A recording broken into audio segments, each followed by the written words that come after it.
Welcome to Indiana High School basketball on Kankakee Valley Broadcasting's WKVI.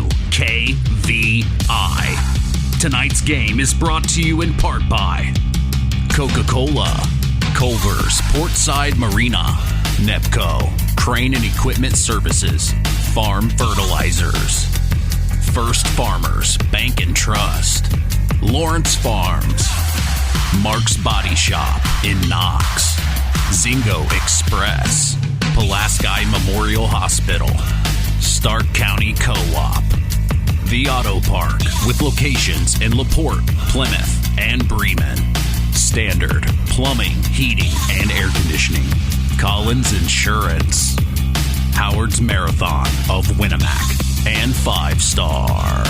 The Coca-Cola pregame show with Mitch Columbi is next. Here's a three in the corner on the way! Yes! Yes! Big time three at a big time moment.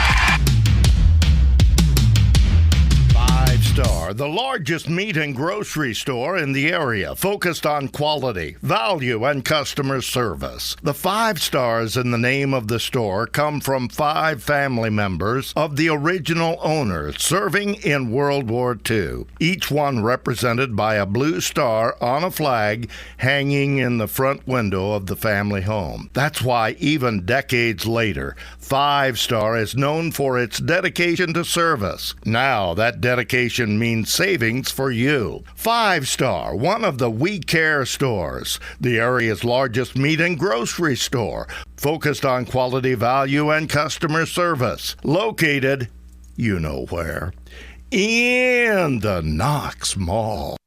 Since 1936, Standard Plumbing, Heating, and Air Conditioning have always taken pride in doing the job right. Third-generation owner Brian Hammond and his family have always set the standard when it comes to taking care of all your heating and cooling needs. Making your home a comfortable home is the absolute top priority. If you are uncomfortable in your home, give them a call at 574-936-4660. Follow them on Facebook. Let Standard Plumbing, Heating, and Air Conditioning help you take control of your comfort.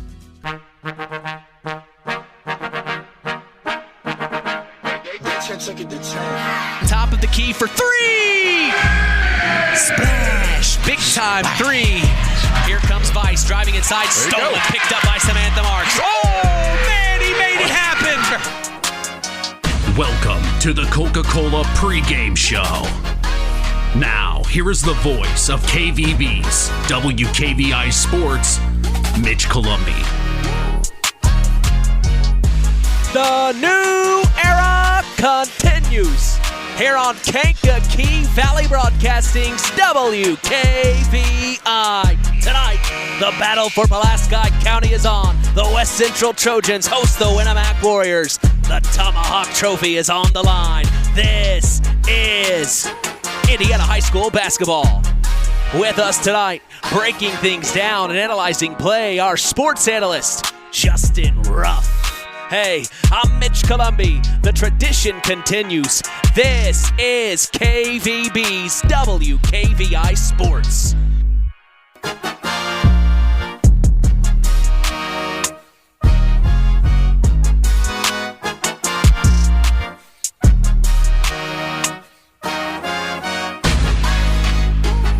And we welcome you to the Trojan Trench in Francisville, Indiana.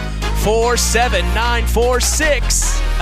We are back for more as we are set to continue the new era of Kankakee Valley Broadcasting Sports on 99.3 FM and around the world, streaming live on WKVI.com. And as we get ready for our 26th basketball broadcast of the season, we have seen the Winamac Warriors a couple of times, but have yet to see these West Central Trojans. We have, however, spoken with both head coaches on the Saturday Sports Line, and we are very excited to be here for this one tonight. When we look at the Trojans of West Central from Francisville, Indiana, head coach Brad Odom is in his first season leading the boys program. The Trojans started their 2023-2024 season going 2-8 through the first 10 games.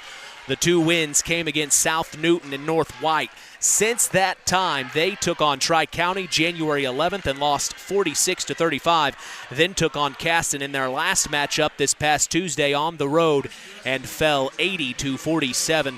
The Trojans come into tonight's contest at 2-10 on the year. Leading the Trojans in the scoring department is Bryce Naniga, averaging 17.7 points per game. I expect to hear his name and call his name quite a bit tonight. Naniga also leads the team in rebounds, grabbing 5.8 boards per game, and leads in steals with 2.3 snags per game.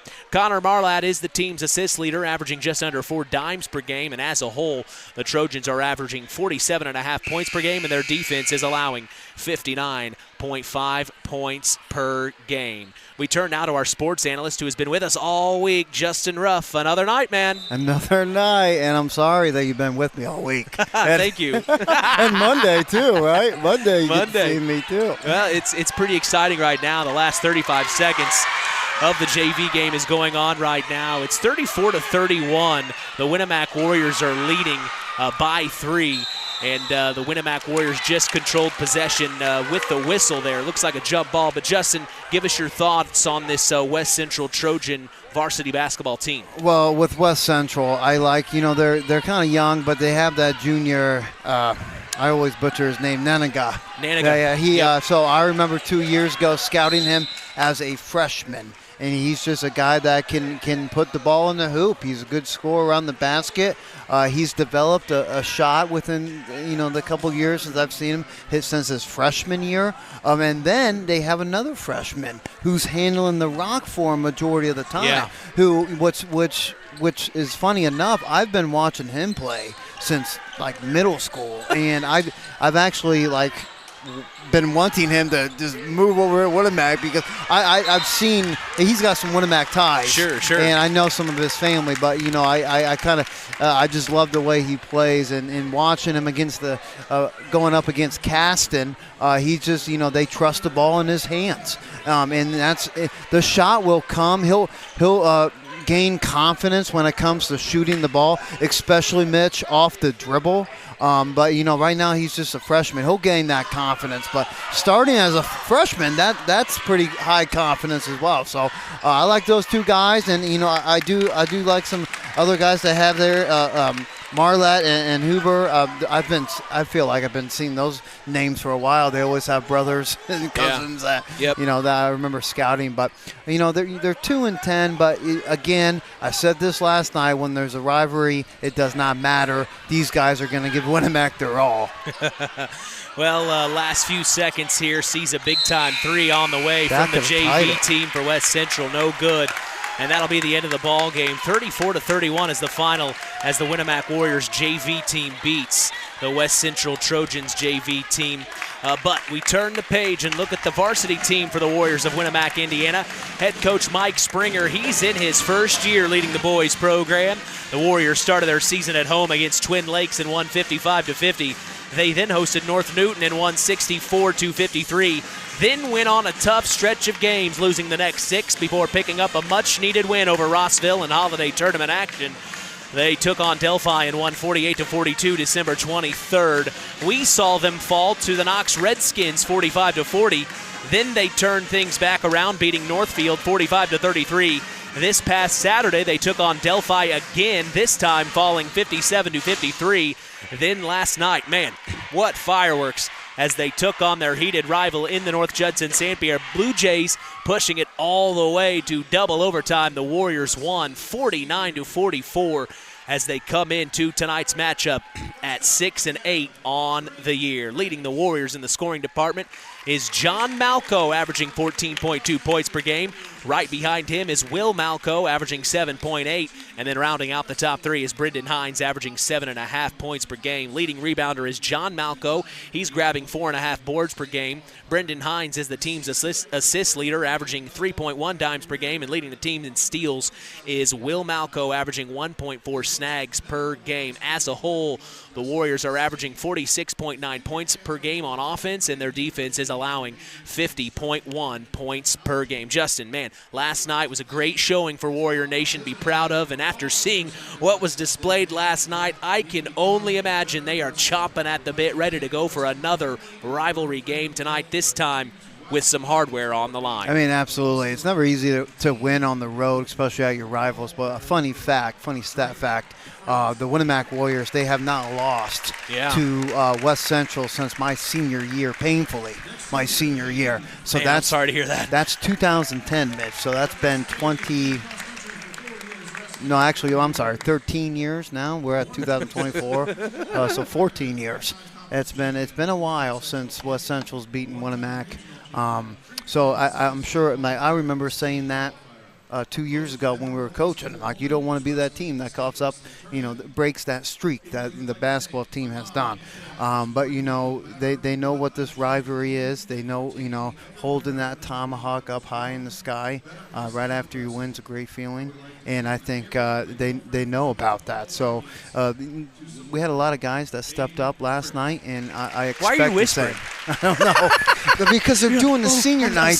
Come on. They're doing the senior night. Let's talk. I feel bad. No, this is our job. I'm paying you. Well, I'm not. KVB is. Was it that quiet? You're whispering.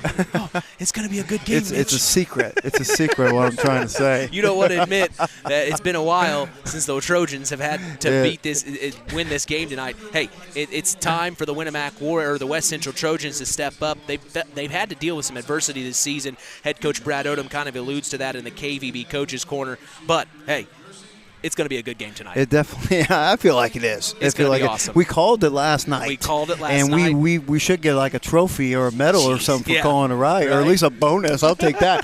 But I feel like it's going to be the same tonight, Mitch. I'll yell for you. There you go. I like it. Give me some energy, baby. I'll give it to you. We are expecting a great evening of IHSAA boys basketball rivalry action as we appreciate you joining us on the Coca-Cola pregame show. Taste the feeling. We will be back after a word from our sponsors as the Pulaski Memorial Hospital injury report is next. You are listening to Kankakee Valley Broadcasting's WKVI.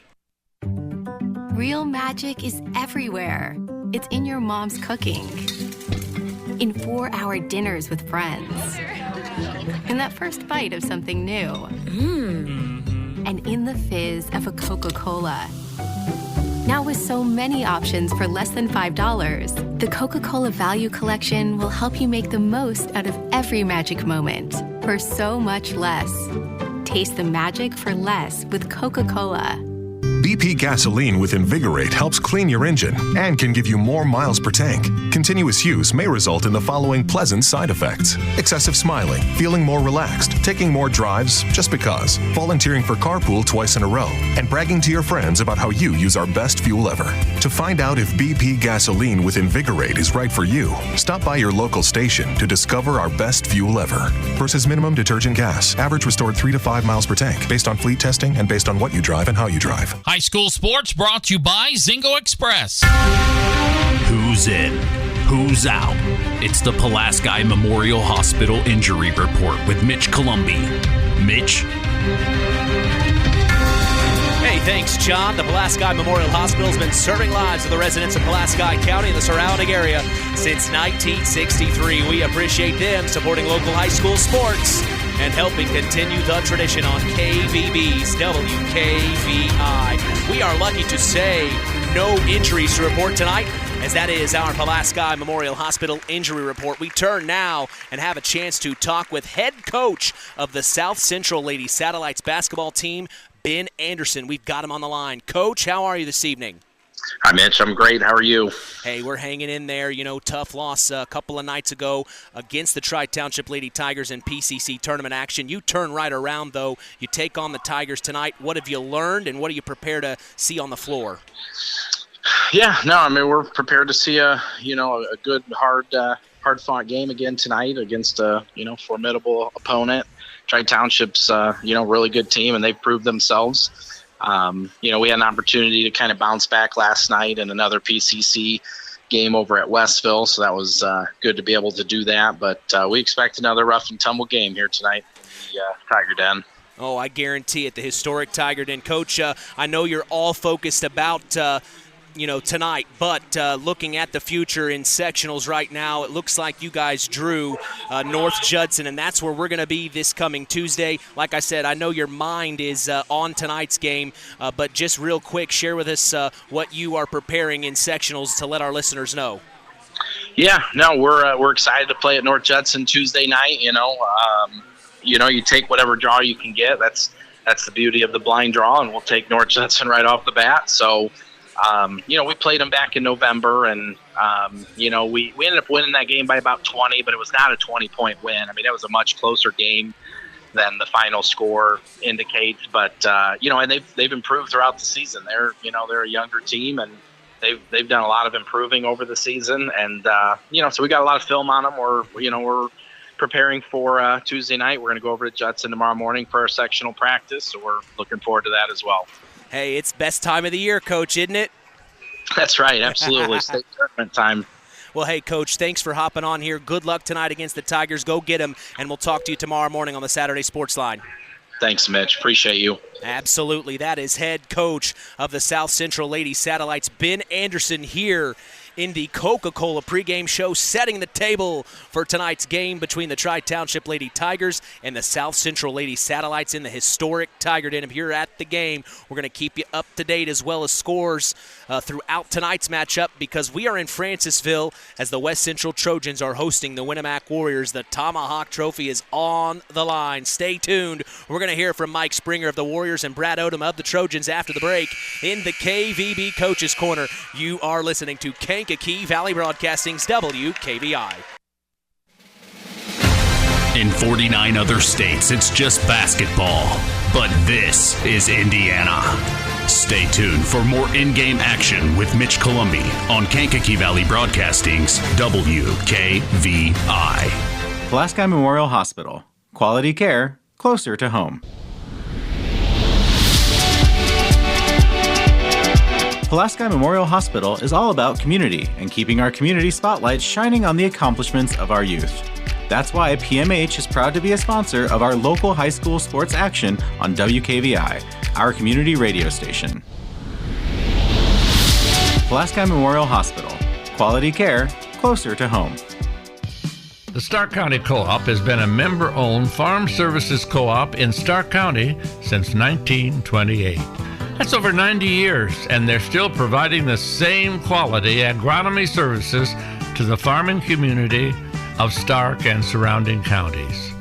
The Stark County Co-op is an LP and fuel provider. The Stark County Co-op purchases grain at both locations, Hamlet and Brems. You can reach them by phone at 1-800-782-3392. It's time to hear from the coaches in the KVB Coaches Corner. Here's Mitch Columbi. Well, I have the pleasure of speaking with head coach of the Winamac Warriors, Mike Springer. Coach, what a win last night. We had a chance to talk in the Collins Insurance postgame show. Now you turn right around. Another rivalry matchup. The Tomahawk Trophy's on the line. What can you share with us you've learned about the West Central Trojans? They are a team that doesn't quit. They will work till the buzzer, and they come with a lot of should I say? They play with a lot of enthusiasm, a lot of confidence, and they play extremely hard. And it's going to be we're going to have our work cut out for us. Is there anything in particular that you're looking to see from your Warriors tonight? Coming off of back-to-back nights, I'm sure there may be some aches and pains and stuff you'll have to work through. Is there anything in particular you want to see? Well, probably the biggest thing is that we got to match our intensity and focus from last night.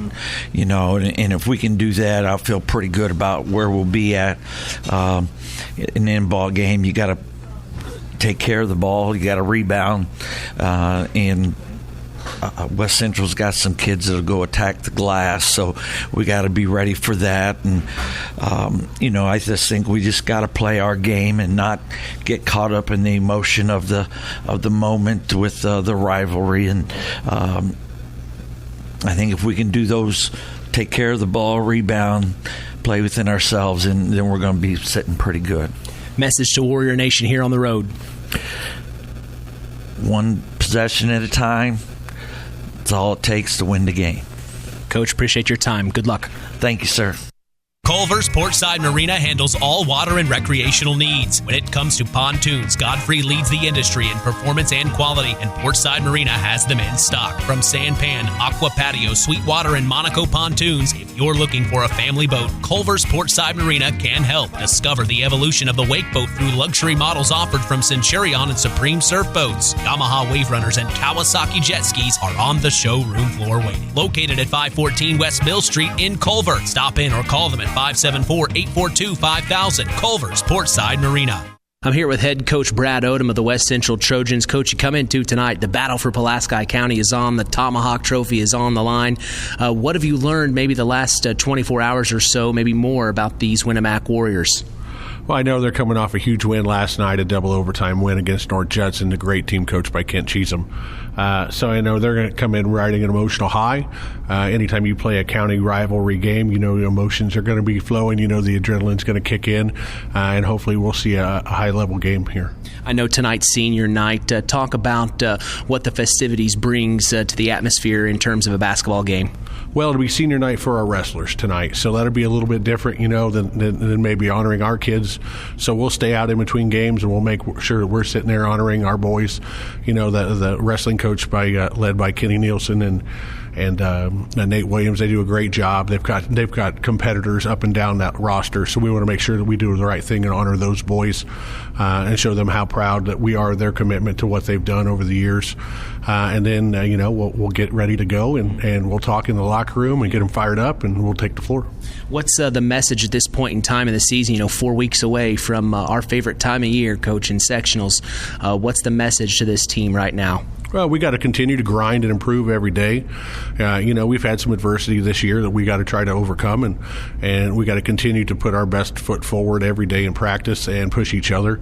And then, we got to find a way to play 4 quarters of good basketball. At times we played a half, and maybe we struggle to rebound a little bit. But we've got to make sure that we're doing the things that continue to make us better. So by the time we get to roll around to sectional time, we can compete and try to do the things that we want to get accomplished here. Message to Trojan Nation who may be listening. I hope you come out and be loud. We want to make sure this place is packed. I know we have little cheer night tonight, so we'll have a whole bunch of new people in the stands, and we want to make sure that we show them what Trojan basketball is supposed to look like with our effort and our intensity and our focus and poise. Coach, as always, I appreciate your time. Good luck. All right, thanks, man. Hey folks, Auto Park Fort LaPorte has got some news for you. We now have the largest selection of pre-owned vehicles in LaPorte County. So if you're in the market, come and check us out, because right now is the best time to trade in your current vehicle. Not interested in purchasing a vehicle? That's okay. We'll buy yours even if you don't buy ours. Not currently in the market, but your car needs serviced? Come check out our newly renovated service department and let them take care of all your service needs. And remember, we're not just an auto dealer, we're an auto park. Time now for the keys to the game. Sponsored by the Auto Park, with locations in LaPorte, Plymouth, and Bremen. All right, as we get set for Indiana High School boys basketball rivalry action, what are your keys to the game as a Winamac Warrior, Justin? You got to have that tomahawk in your minds. Of course, that's for both teams. But hang on to that energy you had last night. Let that overflow to this other rivalry. And you got to keep contained of Naninja. I mean, it's kind of similar to Bales. He's their best player. Naninja does different things, especially in the interior, but contain him tonight. All right, now, flip sides. If you're the head coach of the West Central Trojans, what are you and your coaching staff's keys tonight? I'm sure they watched the tape on Winamac last night against North Judson. They have to crash the boards hard. That's one of the weaknesses, especially last night for Winamac. That can be a weakness for West Central, but I think if they crash the boards hard, get easy buckets, that will get them in the rhythm. That's our keys to the game, sponsored by the Auto Park, with locations in LaPorte, Plymouth, and Bremen. Go ahead, sit back, pop open an ice-cold Coke and chill. The Coca-Cola pregame show continues. Our KVB starting lineups are next. You're listening to Kankakee Valley Broadcasting's WKVI.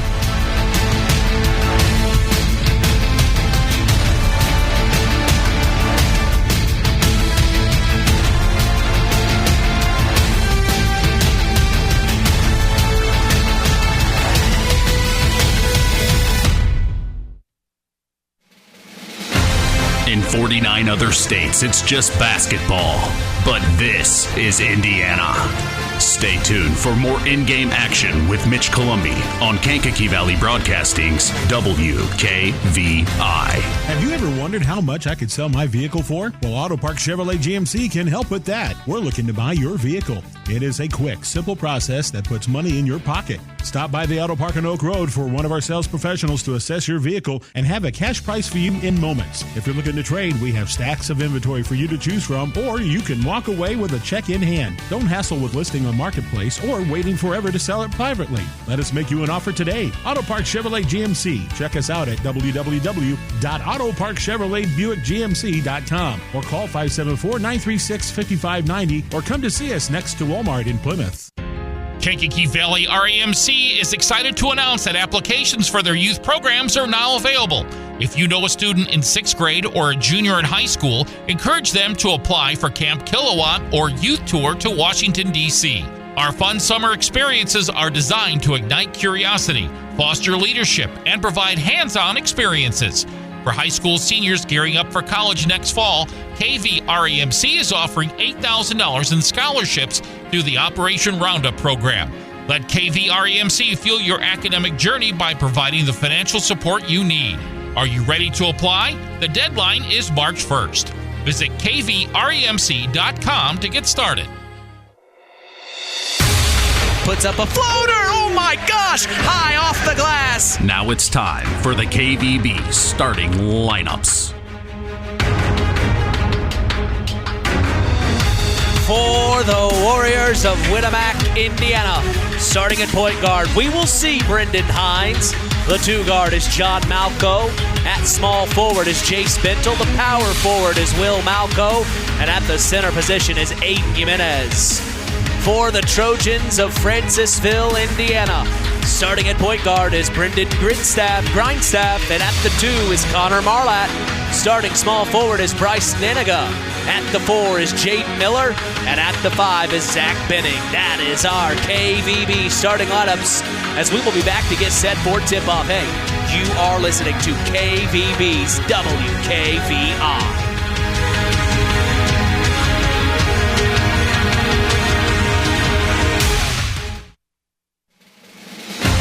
In 49 other states, it's just basketball. But this is Indiana. Stay tuned for more in-game action with Mitch Columbi on Kankakee Valley Broadcasting's WKVI. Real magic is everywhere. It's in your mom's cooking, in 4-hour dinners with friends, in that first bite of something new, and in the fizz of a Coca-Cola. Now with so many options for less than $5, the Coca-Cola Value Collection will help you make the most out of every magic moment for so much less. Taste the magic for less with Coca-Cola. Kankakee Valley Broadcasting, bringing you Indiana high school basketball on 99.3 FM, The Valley. From the Trojan Trench in Francisville, Indiana, welcome to game number 26 of our Indiana high school basketball season between the West Central Trojans and the Winamac Warriors. The Tomahawk Trophy is up for grabs. I am Mitch Columbi. The tradition continues here on Kankakee Valley Broadcasting as WKVI will always be there.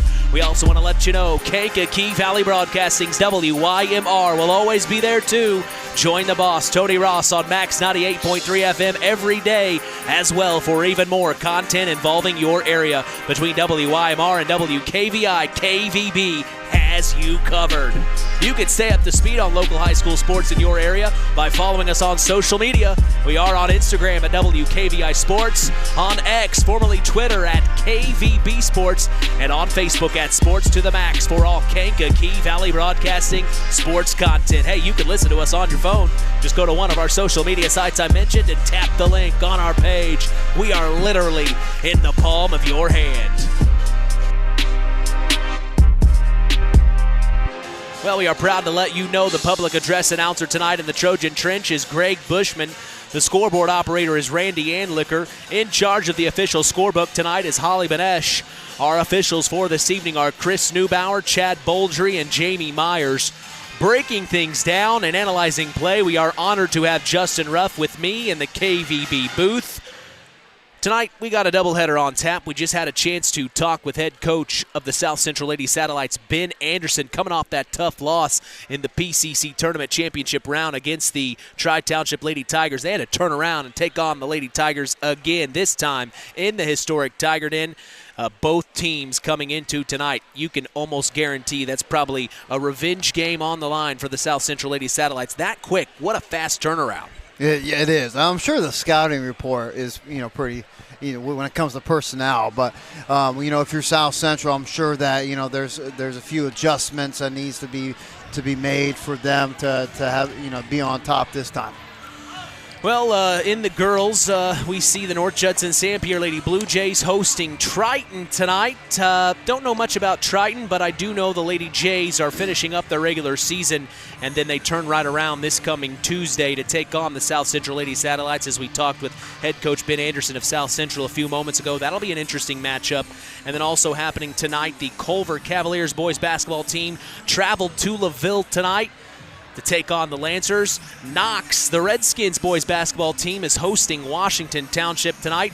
And then Oregon Davis picked up a game that was originally canceled with Argus. They picked up a game against Hammond Science and Tech. On the road tonight are the Bobcats. So those are our area teams in action tonight. All of that, though, lines us up for our game here in Francisville, Indiana, as the West Central Trojans host the Winamac Warriors. The battle for Pulaski County is on. Well, not much else to say. Under 5 minutes to go here to start the ball game. Boy, what electricity was in the building for that JV game. I mean, seriously. It's normally like that. I remember 2 years ago, there was electricity in the air just for the JV game, and then, the fans for both schools really brought it during the varsity game. 2 years ago when we were here, it was a really close game, and the records weren't. West Central didn't have a lot of wins, kind of similar this year, but it, did not matter. It brought a lot of intensity, if you will. Well, I'll tell you one thing.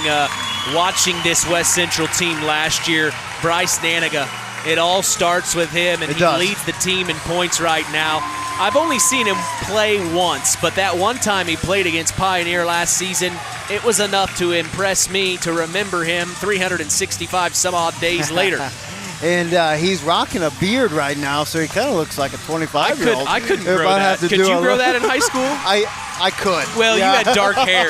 Yeah, actually, I think I grew a beard in like 4th grade. But besides that, but he looks, he's looking like an old man out there. But like I said with West Central, I like the add-on what they have with the freshmen in Greenstaff. Is it Greenstaff? I always mess up his last name too. Yeah. But he adds a lot of he has a lot of weapons. I think just someone that can hold on to the ball. I remember last year they had a White who had that who was their primary ball handler last year, but they lost him during due to graduation. So having Mr. Green Shoes over here, he's rocking the green shoes. He is. For the next 4 years possibly. I know. There's someone else. Yeah, another one has green shoes too. Are those the KDs? I think so. Nice. I can't keep up with him anymore. But he's going to the freshman's only going to become more confident when the years go by. So he'll be a dangerous player, especially his senior year. Yeah, talking with Brad Odom, head coach of the West Central Trojans, he kind of was telling me, while this season has been a rough road, he's got his eye on the future. Of course, all head coaches do. He said his 8th grade class is very, very talented and is very much looking forward to the future when it comes to the Trojans of West Central. His 8th grade class is loaded. 7th grade class is pretty good. You throw those two classes with this freshman class, that's pretty good. It's going to be a good team. The future looks pretty bright for the Trojans if they continue to sleep in the gym and work on what they need to work on, this rivalry is just only going to get more heated. You ever sleep in the gym? I have slept in the gym before. You have slept in the gym? Not just because I was working hard 24 hours, but I fell asleep once. We had an overnight practice thing. It was a team bonding thing. I see. When I was in high school, I think it was my freshman year, we did that. But I never stayed the night at a gym, but I did sleep. I fell asleep in the locker room waiting on practice to start. They had to shake me awake. Mitch, it's time for practice. Mitch, come on, man. That was freshman year. Oh yeah, because you don't have wheels, man. So you gotta. Had to get there. Got there early. I was way too early, so I took a little nap. That was Saturday morning practice. I'll never forget that. But we are standing by for the big-time matchup between the West Central Trojans and the Winamac Warriors. The Trojans are in all white. Will you call it burgundy? Maroon. Maroon? I don't know what colors you would call it. This is maroon. No, I'm talking about West Central. Oh, that's burgundy. Okay, that's burgundy. Well, I got to ask a Winamac guy. Yeah. So West Central all white with burgundy trim, and then the Winamac Warriors in all black with maroon trim. There you go. Maroon trim. So it'll be very interesting. Those jerseys are kind of new. They are slick. Last year, they brought them out last year. Kind of like an alternate. They are. We've never had those before. Very cool. I like them. Very We've had slick. retro ones. Those are pretty cool too. Retro had the old the old Indian. Oh thing. wow! Yeah, very cool. cool. It's pretty cool. I don't know if they have them anymore, to be honest with you. Well, we turn things over to our public address announcer, Greg Bushman.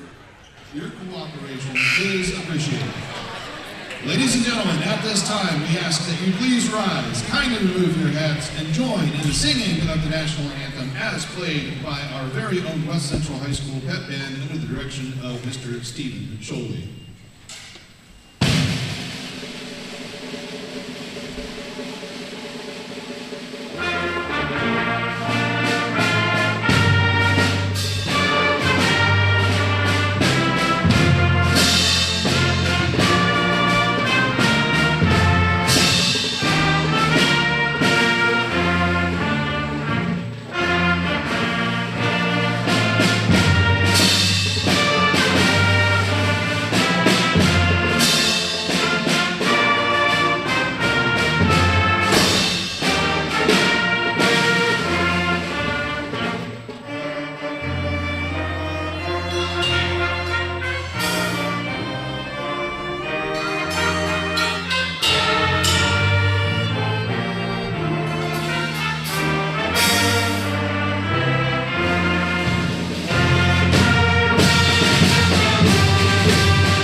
Every morning, join Rich Wallen on the WKVI Morning Show, Monday through Friday, 5 a.m. to 12 p.m. Central.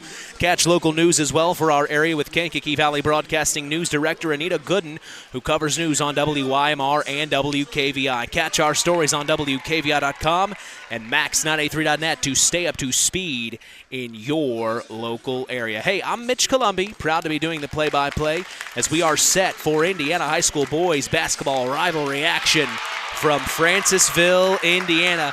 Not much to say when it comes to getting ready for this game. Talk about your history, Justin. You played in this game before. What does this mean as a Winamac Warrior, in your opinion? I mean, heck, this game against West Central, what's it like, in my opinion? Is that what you're saying? It's again, when I played, we knew a lot of the players that were wearing the Trojans jersey. We were familiar with them. Heck, I knew some of the guys in the back of my hand. I still know them now. We got Lance Kruger. He's the guy who led the team back in 2010, and we always battled with him, not only in high school, but in middle school too. You just didn't like to go up against West Central because you wanted to beat them so bad. And that's what it means. And that class just, you battle. You just battle all year, like your whole career, middle school through high school. So, you just grow up knowing that you don't want to lose to West Central. That's what this game means. I'm sure you've had some rivalries, in your we had time. a couple of rivalries. I mean, we won't I'm sure talk about them. But I'm sure it's the same thing. You know, it's and when they added the tomahawk, that just adds more determination to fight and get that. Right. I think the girls should have something like that too. For like interesting. volleyball Right, and basketball. Between I don't know the two why. county Yeah, I teams. don't know why they don't have one. They should have one. Again, it brings more fuel to the fire. I will say this. You asked if I had a rival. I went to a school in Rush County where all the high schools consolidated in 1972. Okay. So there was only one high school in Rush County, so we didn't ever I never experienced a cross-county battle where it's almost family member versus family member in a sense sometimes. Yeah. They've doused the lights here in the Trojan Trench. They've got flashlights waving around. This looks like a professional atmosphere. And we're going to bring you a professional atmosphere. That's what we do here at KVB's WKVI. Sorry, light sticks? Did I see some light glow sticks? Flashlights, everything. Here we go, Mitch. Let's get Tonight's it. tip-off is brought to you in part by Web Printing and JT Shirt Shack in Winamac. In the middle to tip is Bryce Naniga. Winamac brought... And also John Malco. Yeah, Winamac brought their crowd tonight. The Web Printing JT Shirt Shack tip is up and away, and the Warriors are going to control possession. Connor Marlatt steals it right away, coast to coast, left-hand layup. Scoop and score for Mr. Marlatt. And here come the Warriors, a full court press from the Trojans. They get it across half court. It's Jace Bentel back up top to Brendan Hines. Swings it over. That's John Malco up to Hines and then over to Bentel. Bentel now looking inside. Nothing there. Back up top to Brendan Hines. Hines crossing over, looking at the right elbow. Now up top of the key, it's John Malco. Saw him have a heck of a game last night, JR. Yeah, he did. Big Bentel for time three. Let's go! Oh, splash! Big time 3-2. The Warriors take a 1-point lead here. Good look from Bentel. You want to see that early. That was a good look. Far corner now. It's number 0. That's Jaden Miller. Back up top to Naniga. He's got Brendan Hines on him. Looks like the Warriors maybe in a zone here. Yep, he's going to shoot those. Deep three. Naniga, no good. Rebounded by Zach Benning. Oh, my goodness. Stolen back by Aiden Jimenez. Zach Benning had it, and then Jimenez stole it.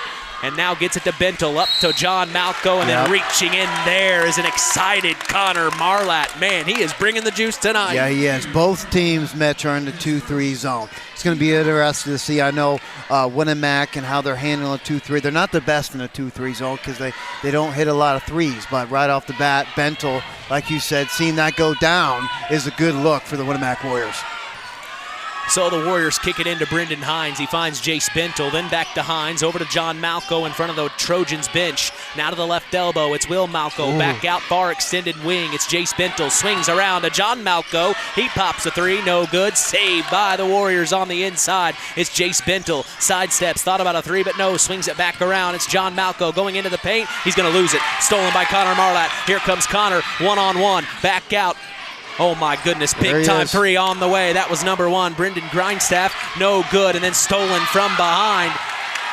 Oh, boy. My goodness, and John Malco may have come up with a rolled ankle here off the steal.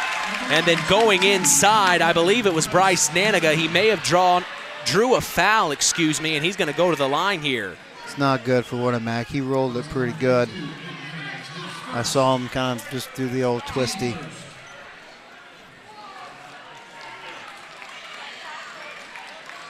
He's not putting anything on it right now. Yeah, he's not putting any weight on it. So John Malco's going to have to check out here at the 6:04 mark. The Warriors lead 3-2, and Bryce Naniga's at the line. Looks like that foul was on Aiden Jimenez, and then Naniga on the free throw line. Mitch. Connor's fast. He is very he's a fast individual. Starting quarterback for the West Central Trojans. Also on the KVB's WKVI all-area football team is a wide receiver. We moved him out into the slot. Figured he was that type of athlete to make it happen, and he is a good athlete. Yeah. First free throw from Naniga is good. Second one is as well. The Trojans take a 1-point lead as they tend to John Malco on the bench. They have Justin Potoff come in for him. Full court pressure from the Trojans. Jace Bentel's going to hit the deck. Gets a foul called on number 0, Jaden Miller. Yep, that's his first. West Central, they're doing a 2-2-1 full court press, and then they're falling into the 2-3 zone. Again, like I mentioned, Winamac's not the strongest in the 2-3, but let's see if they can break this 2-2-1 here. Warriors get it in. It's Brendan Hines. Skip pass over to Potoff. Last touch by Miller. He got a hand on it. It goes out of bounds. Not having John Malco in right now it might hurt Winamac a little bit. They also just took Will out as well and brought in Ethan Burgess. It looks like Springer did a teaching moment on the young Malco. Brendan Hines back to Bentel and then over to Hines as they cross the timeline here. Looks like a zone from the Trojans. Potoff to the right elbow. Jimenez back up top. Bentel three on the way. No good, too short. Long rebound finds it to the hands of Justin Potoff. He gets it to Ethan Burgess on the far side of the floor. He's almost losing. Oh, saves it somehow. Back up top to Bentel and then over to Brendan Hines. Hines takes it over to the far side of the floor, then back over near us. It's Justin Potoff back up top. Jace Bentel swings it over. Far side of the floor, Brendan Hines back up top to Jace Bentel. Bentel back to Hines, then Jimenez, right elbow, back up to Bentel, then swings it over, top of the key to Hines, back to Bentel. Taking their time are the Warriors. Deep three, Brendan Hines on the way, no good. They settled for a three, and the Trojans, that's exactly what they wanted, I think. Yeah, that's what they wanted. I mean, that's why they're in 2-3, protect the interior. Naniga, jump step, no good on the right-hand layup inside, and then rebounded by Justin Potoff. 1 point ball game, 4-3 here.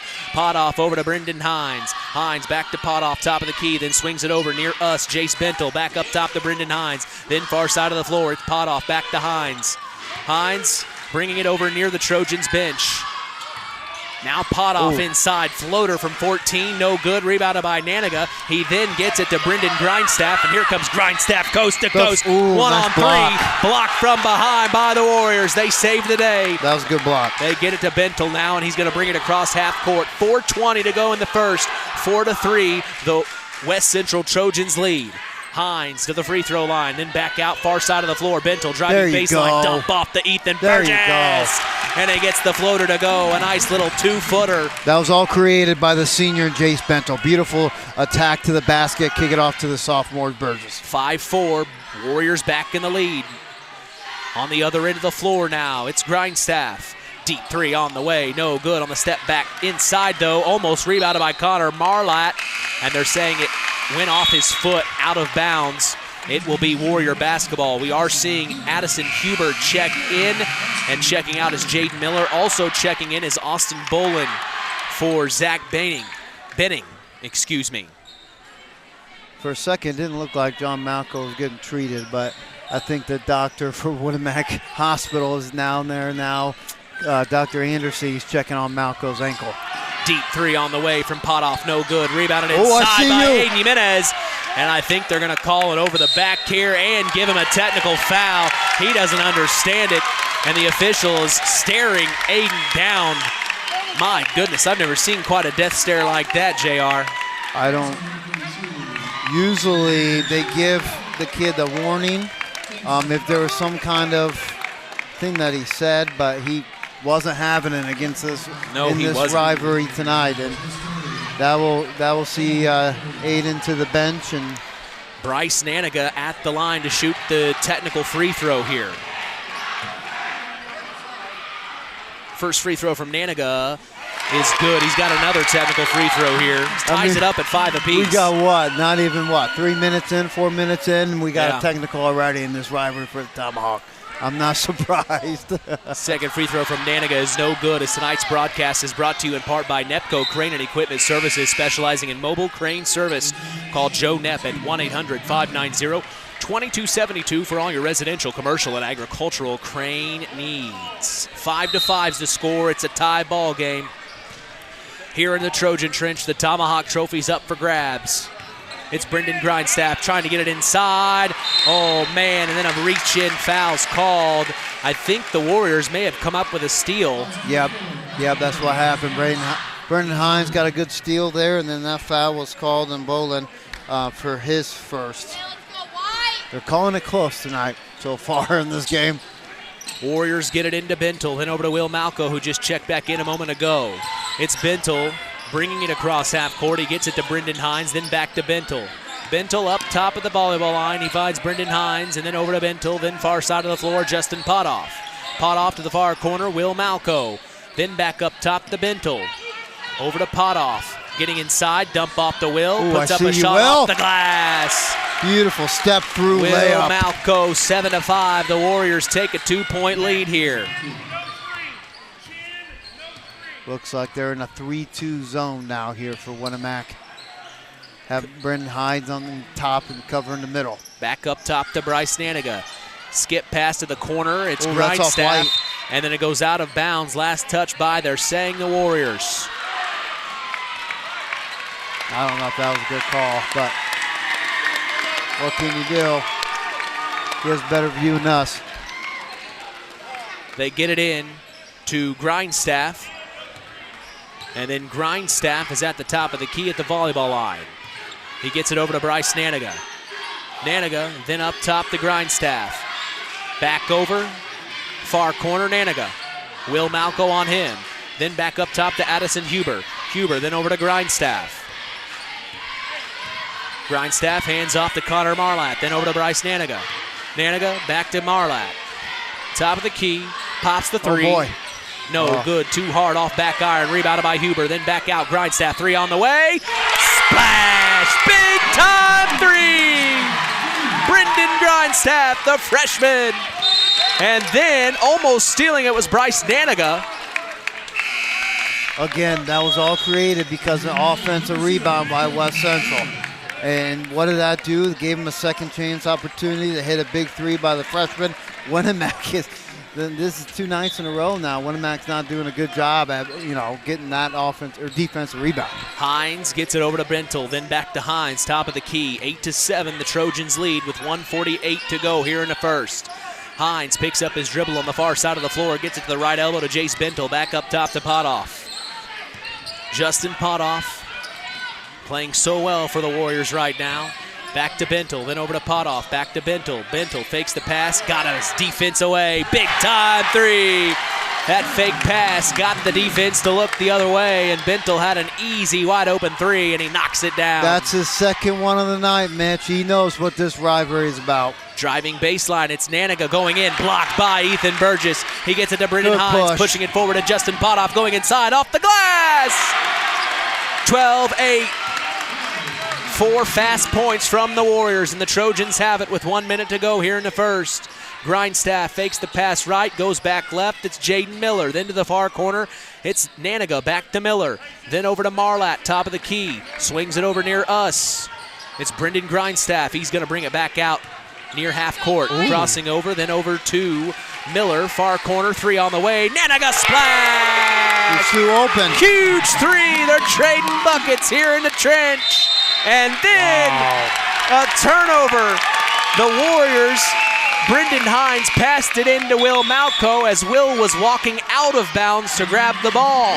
Unforced turnover for the Warriors. If you're Winamac, and here you go, Winamac calling a 30-second timeout match. If you're Winamac and you're staying in that 2-3 zone, there's 2 guys that can hit threes, Naniga and Grindstaff. Both of them have done so already. They have to know where those 2 are at. Niger found himself beautifully in that corner. He looked good, shot the 3, boom. They have to know where those 2 guys are at, Mitch. Yep, absolutely, absolutely.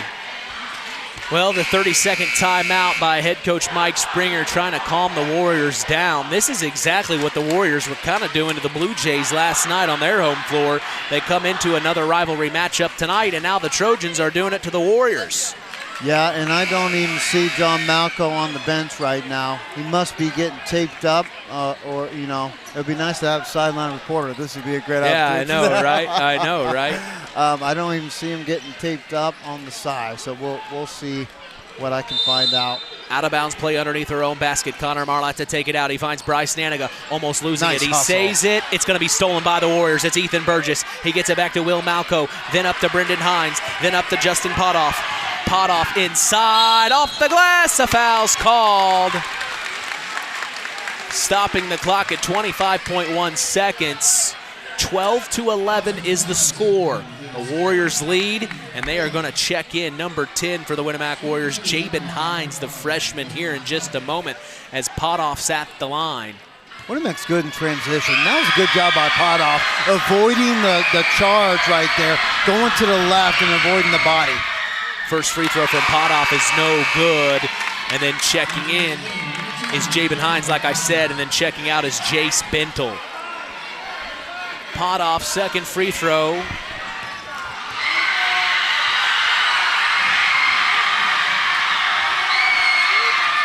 And it's good. The crowd is amazing here in the Trojan Trench. It's a good one, hear them.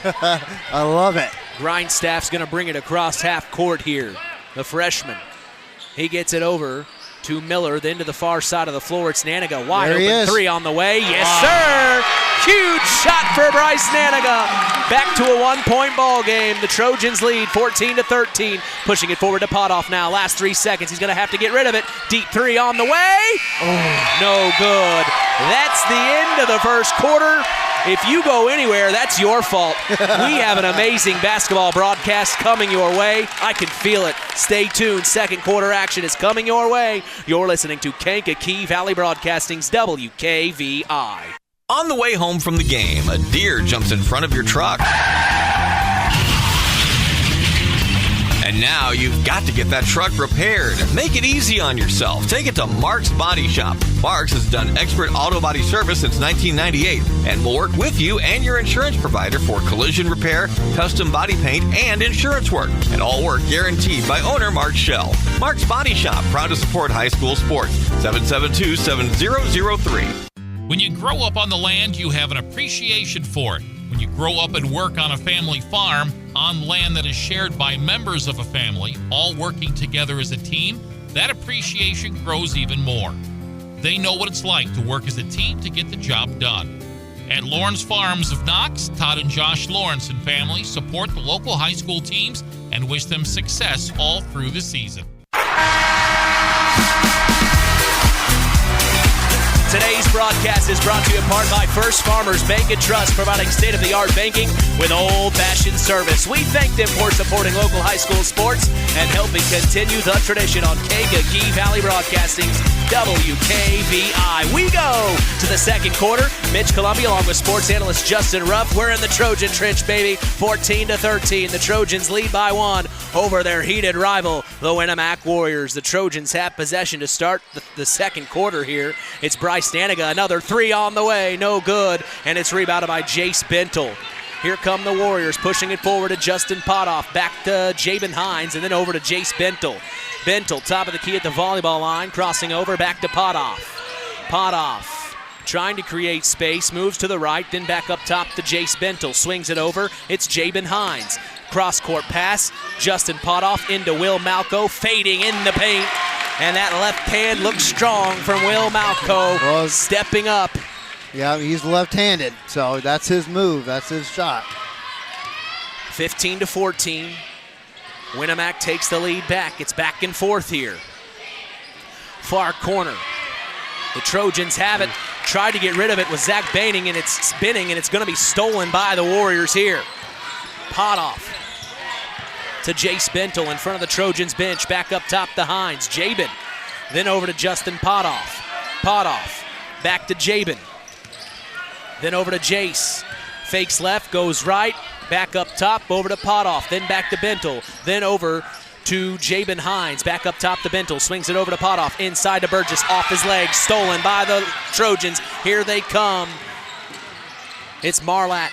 Back to Miller. Going inside, stolen by Jabin Hines. My goodness, here he comes, one-on-one, spinning off to Will Malco. Left-hand layup, no good. Rebounded by Connor Marlatt. Wow, he gets it to Brendan Grindstaff now. And Grindstaff pops the three, top of the key, no good. Rebounded by Ethan Burgess. Trojans on the floor, here comes Potoff all alone. Left-hand layup with his right hand goes. And then we've got a whistle for Zach Baining. He hit the deck hard, and he might be injured here. Ouch. As official Chris Neubauer whistles the play dead. Very good job by him, making sure that Baining was okay. I'm liking Grindstaff's his confidence. He is confident. He's shot some pretty big boy shots behind the arc, and they're confident shots. And I'm liking that out of the freshman. Austin Bolin checked in for Baining. And he has the ball almost stolen by Jabin Hines. And then reaching in is Jabin. A foul's called. First in this quarter by the Warriors. Good reaction by him defensively, and then he got a little bit hungry at the end there and reached for the ball or got some skin. I'd say after tonight, the Warriors are realizing they're in the middle of their season after playing last night's game and then tonight. Right. It's full swing at this point. 2 big-time games back-to-back for them. Naniga inside asserts his dominance and couldn't get the layup to go, and it goes out of bounds. Last touch by him. It'll be Winamac Warrior basketball as they lead by 3. Yeah, and Coach Brett Odom saying, hey, that was a good take. Keep looking to score, but stay under control. Here comes Burgess, back to Bentel, pops the 3 in front of the Trojans bench. No good, tracking down the rebound is Ethan Burgess. Back to Brendan Hines, gets inside, 16 feet out, and he gets it to go.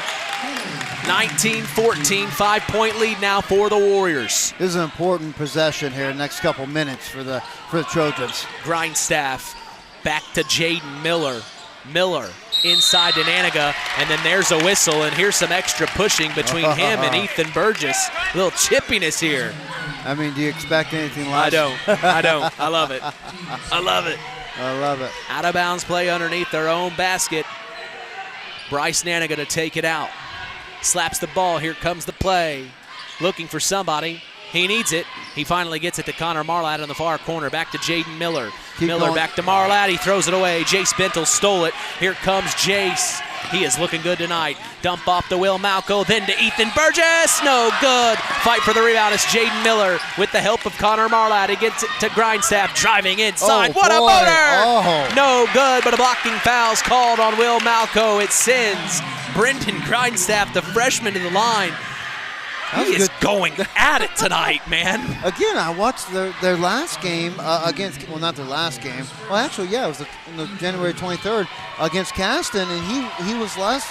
He's definitely more conservative tonight. He's more aggressive, attacking the basket, more confident, shooting the threes, and there he goes, missing the first one.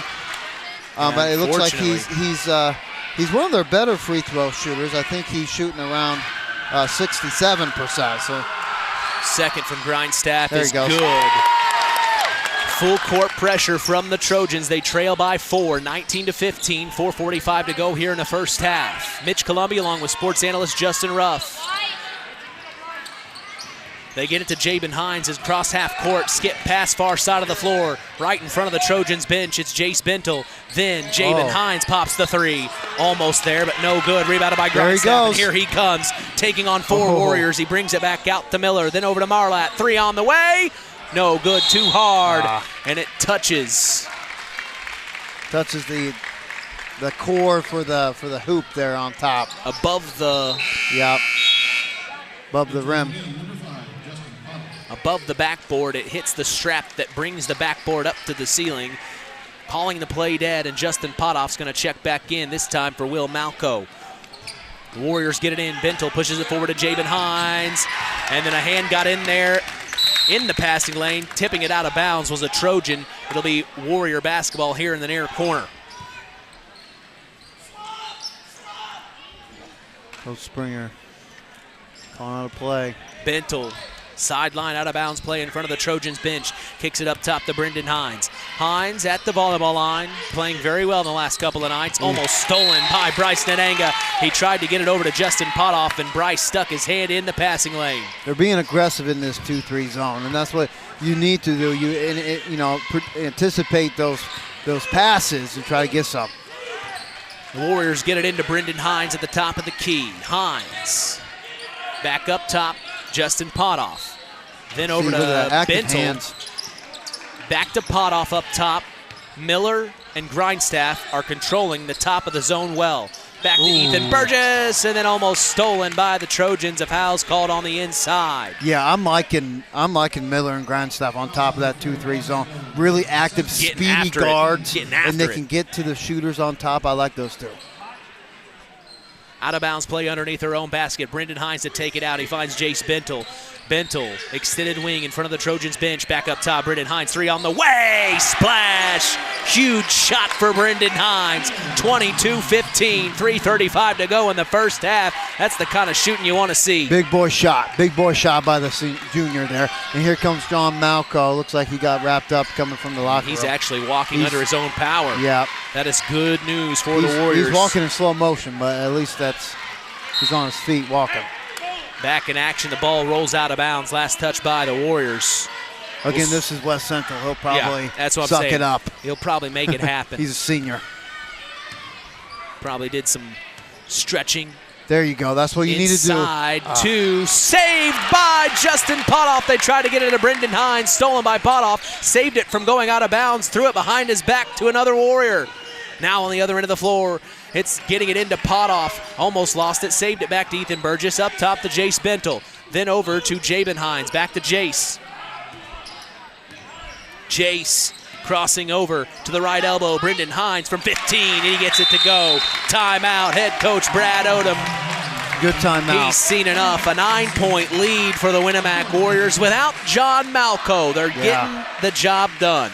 Right, West Central, they've coughed up a couple turnovers here that cost them, and Winamac converted here on the other end. I'm liking what West Central's doing, though. Active hands, but they left that hole too open at the free throw line, left Hines hit back-to-back buckets. Today's game is brought to you in part by Howard's Marathon of Winamac, serving Pulaski County for 44 years. Call 574-946-6894 and ask for Howard or Dean. We thank them for supporting local high school sports and being part of this wonderful tradition. Tonight's game is also sponsored in part by McGrath Refrigeration, a family-owned business since 1967, and your local Armstrong Air Dealer. Call them for all your heating and cooling needs at 574-772-3575. McGrath Refrigeration, where the temperature is always just right. 24-15, the Warriors put in some big-time points here in the last few minutes of this quarter. At the end of the first, it was 14-13. West Central leads. Right now, it's 24-15. West Central's only put 1 point on the board in this quarter.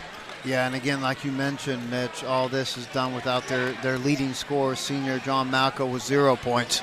Hines is stepping up big time, and same thing with Bentel. And again, they're having good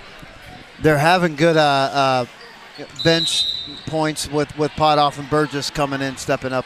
But again, I look for West Central to be aggressive here on the offensive end, taking care of the ball. So out of the timeout, the Trojans have it. It's Connor Marlatt. They swing it around the corner inside to Bryce Daniga. Turnaround shot from the post on the right. Block goes. And those are some points the Trojans needed. Full court pressure from them. The Warriors are trying to beat it. It's Jace Bentel pushing it up to Brendan Hines, then to Ethan Burgess. Far corner, Jabin Hines. Back up top to Brendan. Brendan swings it over to Jace. Jace back to Brendan up top, then over to Jabin. Deep three on the way. Yes, sir. Jabin Hines. 27-17, a 10-point ball game. 2 minutes to go here in the first half. It's Connor Marlatt. Oh, stolen by the Warriors. Here they come. Brendan Hines gets it to Jace Bentel. Back out, Jabin Hines. Another one. Three. Oh. No good. Rebounded Justin Potoff. Wow. The putback goes. Whoa. What a putback. 29-17. Winamac's got momentum right now. They got it all. Far corner, Jaden Miller back up top, almost stolen. Back out, Miller threes, blocked by Hines, picked up by Potoff. Here they come. Jace Bentel back to Brendan. He's got Jaden Miller all over him. Gets around. It's Jaden Miller shooting it from 15. No good, and rebounded by Bryce Naniga. Here comes Naniga up the Grindstaff, crossing over. Then far side of the floor. Entry pass. Back out to Marlatt. Then up top to Grindstaff. Back to Marlatt. Then over to number 4. That's Austin Bolin. Then up top to Bryce Naniga. Naniga. Jace Bentel on him. Then over to Connor Marlatt. Last minute of the first half here. 29-17. The Warriors lead on the road here in the Trojan Trench. It's Bryce Naniga. Left block. Turnaround shot from the post. And he gets it to go. Wow. Oh, Jace Bentel. That was like a pro move. He extended his arm. Yeah. Used his body. Beautiful move. To keep Bentel at bay, and then throwing it away are the Winamac Warriors. Yeah, Naniga got it inside. He used his body to keep Bentel away from the ball, extended his right hand to put it off the glass. You're right, that was a pro move. That was a good move. And here comes the Malco brothers. John, it looks like he's limping just a little bit, but again, this is a rivalry. He's sucking it up. So John Malco's going to check in. It's Brendan Hines, John Malco, Will Malco, Justin Potoff, and Jace Bentel. The Trojans at the top of the key. It's number 5, Addison Huber. Back to Grindstaff. 3 on the way. No good. And rebounded Good inside hustle. by number 5. That's Addison Huber. And then he gets it up top to Connor Marlatt here. Last 15 seconds. It's Brendan Grindstaff with the ball at the top of the key. Last 10 here. Hand off to Connor Marlatt between his legs. Marlatt over to Miller. Then to number 5. That's Addison Huber. Back to Miller. 3 on the way. Top of the key. Momentum. Splash! Huge shot to end the first half. 29-22. They needed that. 7-point ball game at the end of the first half. What a game between the Winamac Warriors and the West Central Trojans. That's what we want to see. We're going to take a break. This game's flying. The Standard Plumbing, Heating, and Air Conditioning halftime show is coming your way. You're listening to Kankakee Valley Broadcasting's WKVI. At First Farmers Bank and Trust, we know that when agriculture thrives, we all do. It's the heart and grit of our agricultural communities that keep the crops coming in and the livestock cared for day and night. That's why we build financial solutions around the needs and schedules of our ag clients. I'm Isaac Blue, ag banker at Knox, North Judson, and Culver. If you're looking for a financial partner that has over 135 years experience in understanding and supporting agriculture, I'd like to hear from you. Let's harvest success together. First Farmers Bank and Trust, member FDIC, equal opportunity lender. In 49 other states, it's just basketball. But this is Indiana. Stay tuned for more in-game action with Mitch Columbi on Kankakee Valley Broadcasting's WKVI. BP gasoline with Invigorate helps clean your engine and can give you more miles per tank. Continuous use may result in the following pleasant side effects: excessive smiling, feeling more relaxed, taking more drives just because, volunteering for carpool twice in a row, and bragging to your friends about how you use our best fuel ever. To find out if BP gasoline with Invigorate is right for you, stop by your local station to discover our best fuel ever. Versus minimum detergent gas. Average restored 3 to 5 miles per tank, based on fleet testing and based on what you drive and how you drive. High school sports brought to you by Zingo Express. When you grow up on the land, you have an appreciation for it. When you grow up and work on a family farm, on land that is shared by members of a family, all working together as a team, that appreciation grows even more. They know what it's like to work as a team to get the job done. At Lawrence Farms of Knox, Todd and Josh Lawrence and family support the local high school teams and wish them success all through the season. Welcome to the Standard Plumbing, Heating, and Air Conditioning halftime show on Kankakee Valley Broadcasting's WKVI. Here's Mitch Columbi. 29-22 is the score as the Winamac Warriors lead their heated rival, the West Central Trojans. I'm Mitch Columbi. The tradition continues here on Kankakee Valley Broadcasting as WKVI will always be there. With Justin Ruff tonight as our sports analyst. Man, what a first quarter it was. 14-13 at the end of one. The second quarter is where the Winamac Warriors took off, Jay. Yeah, they did, and they did it all without their leading scorer, senior captain, and John Malco. If you would have told me that, John Malco will have 0 points and the Winamac Warriors will be up by 7 at halftime, I wouldn't believe you, Mitch. But, that's what it is right now. Key guys stepping up for the Winamac Warriors, especially off the bench, and the freshman Jaden Hines, Ethan Burgess stepping in, doing some good things. Justin Potoff had a beautiful putback and layup there. But with the West Central, what we saw, the West Central Trojans, what we saw at the end there, what Hubert did, and getting that offensive rebound, that created that last second shot by Miller. They need more of those, and that's the beauty about this rivalry, Mitch, especially here on the home court. You keep doing lots of those, the momentum will keep going on your side. The crowd will lift you up and go to your side. But I'm liking what they're doing with Nainja. Nanaga. I always Nanaga. I mean, he's getting his shots. He's got 11 points, 4 rebounds. He's doing what he needs to do. But I feel like they need to go at him a little bit more, maybe get some plays to get him going a little bit more. And then the other guys step up and do what you need to do. Crash the boards hard. Yeah. Miller, Grindstaff, keep doing your thing when it comes to confident shooting. We're going to see zone all night by both of these teams. Both of these teams aren't the best three-point shooters. Winamac 25%, West Central 24%. So both of these teams are going to play 2-3 zone. But more energy by West Central. That's going to get them back in the game. Well, we have some score updates tonight from some of our other area teams playing. The Culver Cavaliers are taking on the LaVille Lancers right now. 39-32 is the score at half as the LaVille Lancers lead the Culver Cavaliers. And then also at halftime, the Oregon Davis Bobcats are taking on Hammond Science and Tech at How's it going, half. man? 23-23 is the score at that game. But right now, here in the Trojan Trench, we've got head coach of the West Central Trojans wrestling team, Kenny Nielsen. What an atmosphere it is here tonight in the Trench, Coach. Oh, it's very exciting, you know.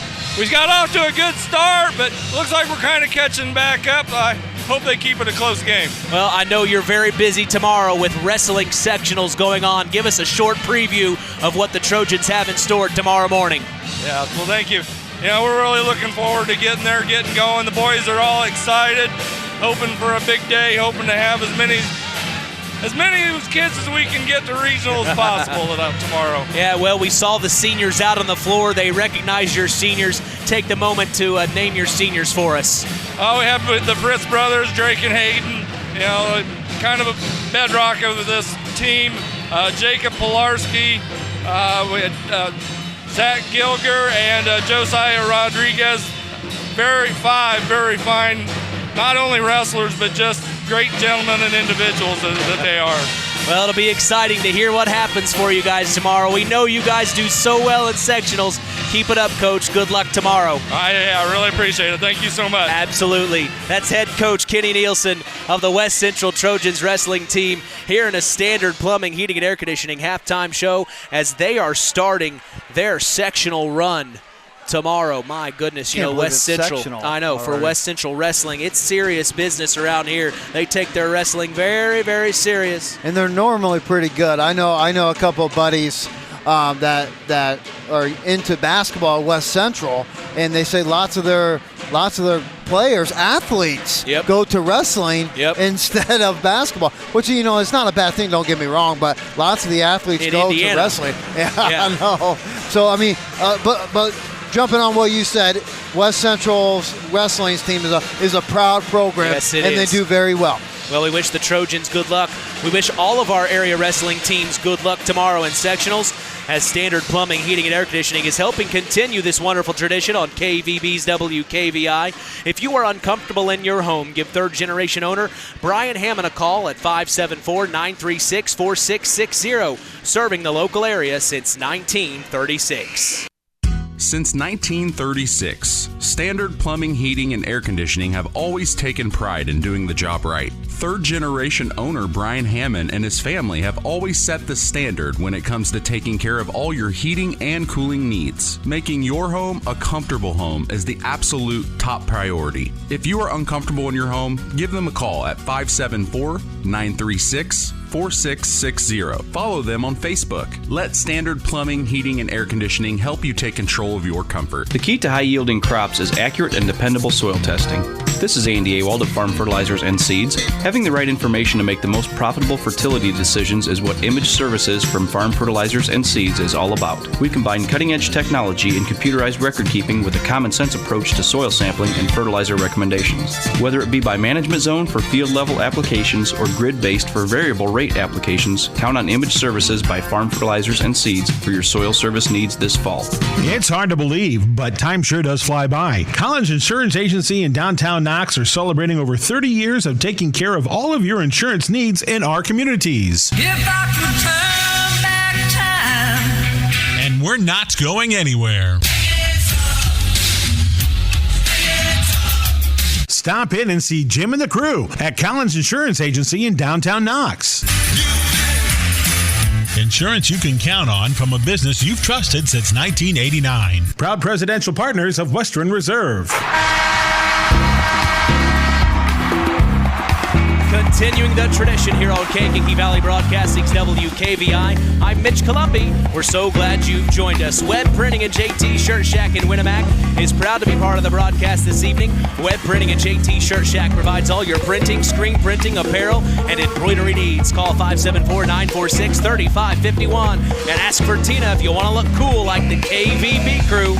We appreciate them and their support toward helping continue the tradition. Standard Plumbing, Heating, and Air Conditioning halftime show coming to a close. 29-22, the Warriors lead the Trojans.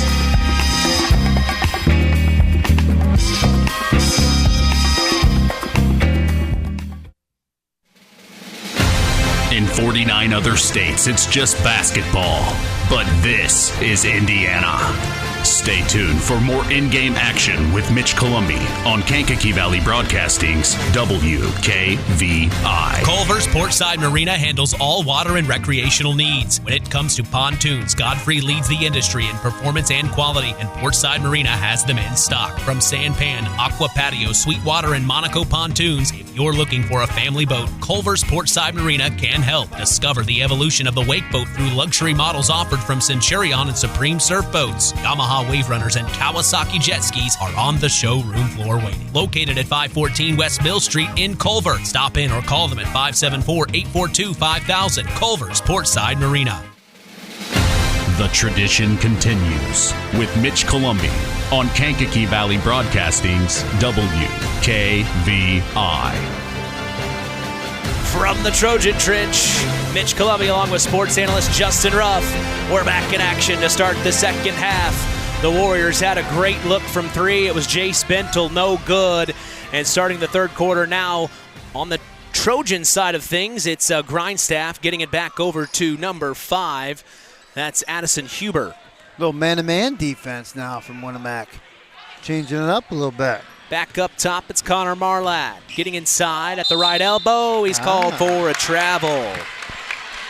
Unofficially, I have West Central down for 9 turnovers. Winamac with 4, unofficially. Huh. Not too bad. Full Been court. a lot worse. Yeah, no kidding. Full court pressure for the Trojans. The Warriors beat it. They get it up to John Malco. Hindered by that ankle. You can tell he's hobbling, but he's trying to do the best he can. Over to the far side of the floor, it's Jace Bentel, back to Hines, then Malco. Malco, then back up top to Hines, then over to Malco. Inside to Aiden Jimenez at the near corner. Jimenez back to Malco, then up top to Hines. Swings it over to Jace Bentel. Bentel inside to Will Malco. Dump off to Aiden Jimenez, off the glass, no good. That was a good look by rebounded by Winamac. Bryce Naniga. Yep, good look by Winamac. Driving, attacking, kicking out in the middle. Just missed the layup. Inside, and Will Malco steals it from Bryce Naniga. So right away, the Trojans, or the Warriors, have another turnover there the Trojans have another turnover there on their side of the floor. Now on the other end, the Warriors have it. Skip past to Bentel. Then up top to John Malco. Taking their time, being patient here. He's definitely not the same. Yeah, he's hurting. Yeah, he's hurting. It's going to hurt in the morning. A little bit slower. Hines now gets it to John Malco, then to the near corner. Skip past to Bentel. Inside, dump off to Will Malco. Saved it somehow, back to Aiden Jimenez. Thought about a 3. John, no. Gets it to Brendan Hines, then to Jace. Nice inside pass. to Will Malco. Blocked by Bryce Naniga. And a foul's called, and Bryce shakes his head in disapproval. I might agree with him. I think that from here, it looked like a clean block by Malco. But again, I'm sitting way over here with bad eyes. Yeah, you know, Will Malco with his free throw. First free throw is good from Malco, as tonight's game is sponsored in part by Mark's Body Shop in Knox. If you ever need collision repair, contact Mark at 574-772-7003. We also thank Farm Fertilizer for sponsoring tonight's broadcast.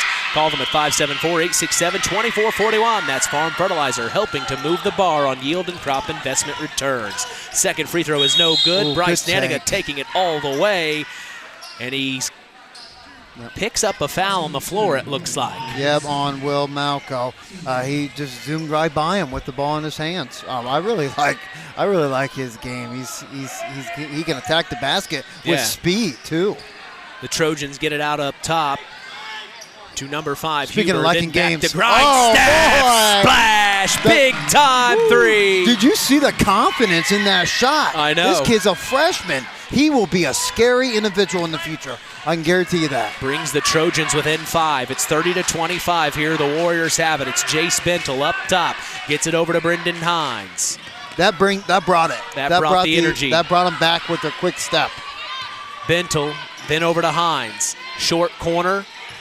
Will Malco. Good stolen defense by Connor Marlatt. Marlatt to Naniga, back to Marlatt, and Marlatt brings it across the 10-second line. Here comes Marlatt, pops it from free throw line. I see you, young fella. 5 quick points. Brings the Trojans within 3, 30-27 here. They're on a run. Bentel up to Hines, then back to Bentel. Bentel back to Brendan Hines, deep 3 on the way. Too hard, rebounded by Aiden Jimenez on the inside. No good on the putback, but a foul's called on Addison Huber. Big boy was too low down there. I mean, he was right underneath the hoop pretty much. The ball bounced right in his hands. He said thank you, and he went up with it, got fouled. Yeah, I think head coach Brad Odom wanted the ball to be called dead because it hit the strap way high above the basket. Yeah, the strap has been an issue already today. I feel like it's a little bit more involved than normal. Yeah, I don't know. I'm not a strap expert, but are there strap experts? Yeah. I'm not, Mitch. Aiden Jimenez misses both free throws. Rebounded by Naniga. He gets it to Connor Marlatt, and he brings it across half court. Now over to Jaden Miller. Miller then to number 5, Addison Huber. Huber with the ball inside to Naniga. Stolen defense by Aiden Jimenez. He got his hand in there. That's what you need out of him. Defense, that was good. Will Malco now in front of the Warriors bench. Back up top to Hines. Swings it over to Jace Bentel. Bentel, Grindstaff on him. Back up top to Hines. 2-3 zone still by West Central. Justin Potoff back to Hines, then swings it over to Bentel. Back to Hines. Brendan with the ball, back to Jace. Jace back to Hines, then over to Potoff. Justin looking around, back up top to Brendan, then over to Jace. Jace, he's driving baseline. Dump off the will, puts up the shot. A nice play by those two individuals, 32-27. They've done that a couple of times this game, driving a baseline, kicking out into the middle. That's a really good play. They've practiced that before. Huber pops the 3, top of the key, no good. Rebounded by Bryce Naniga. Inside, trying to get it in, no good. And then fighting for the rebound are the Trojans and the Warriors. They got Will. They're calling a foul on Will Malco, and he wants an explanation. Aiden Jimenez had to come over to corral him to say, no, calm down. And now we're going to see, you see head coach Mike Springer with his hands on his head. He couldn't believe it. Aiden Jimenez is going to check out, and the shrill you just heard. Timeout by the Trojans for a 30-second timeout here. As today's broadcast is brought to you by Culver's Portside Marina. They can make sure your boat is ready for the winter. If you need help storing or winterizing your watercraft, contact Culver's Portside Marina at 574-842-5000. Stop by and discover the evolution of the wake boat through luxury models offered from Centurion and Supreme Surf Boats. We appreciate them and their support toward helping continue the tradition. Tonight's game is also brought to you in part by Todd and Josh Lawrence of Lawrence Farms. We certainly thank Todd and Josh Lawrence for supporting local high school sports. What are you thinking? What are you seeing, Jay? Well, right now, Will Malco picked up his 3rd right before that timeout. I think they're leaving him in. Springer's trusting the young pup. He's leaving him in with 3 fouls. That's fine, but with West Central here, a big shot here would be nice. If you can get either their seniors stepping up here and knocking down a shot, getting the one possession a game, yes, sir, that'd be fun. Grindstaff to take it out underneath his own basket. He kicks it out up top to Connor Marlatt.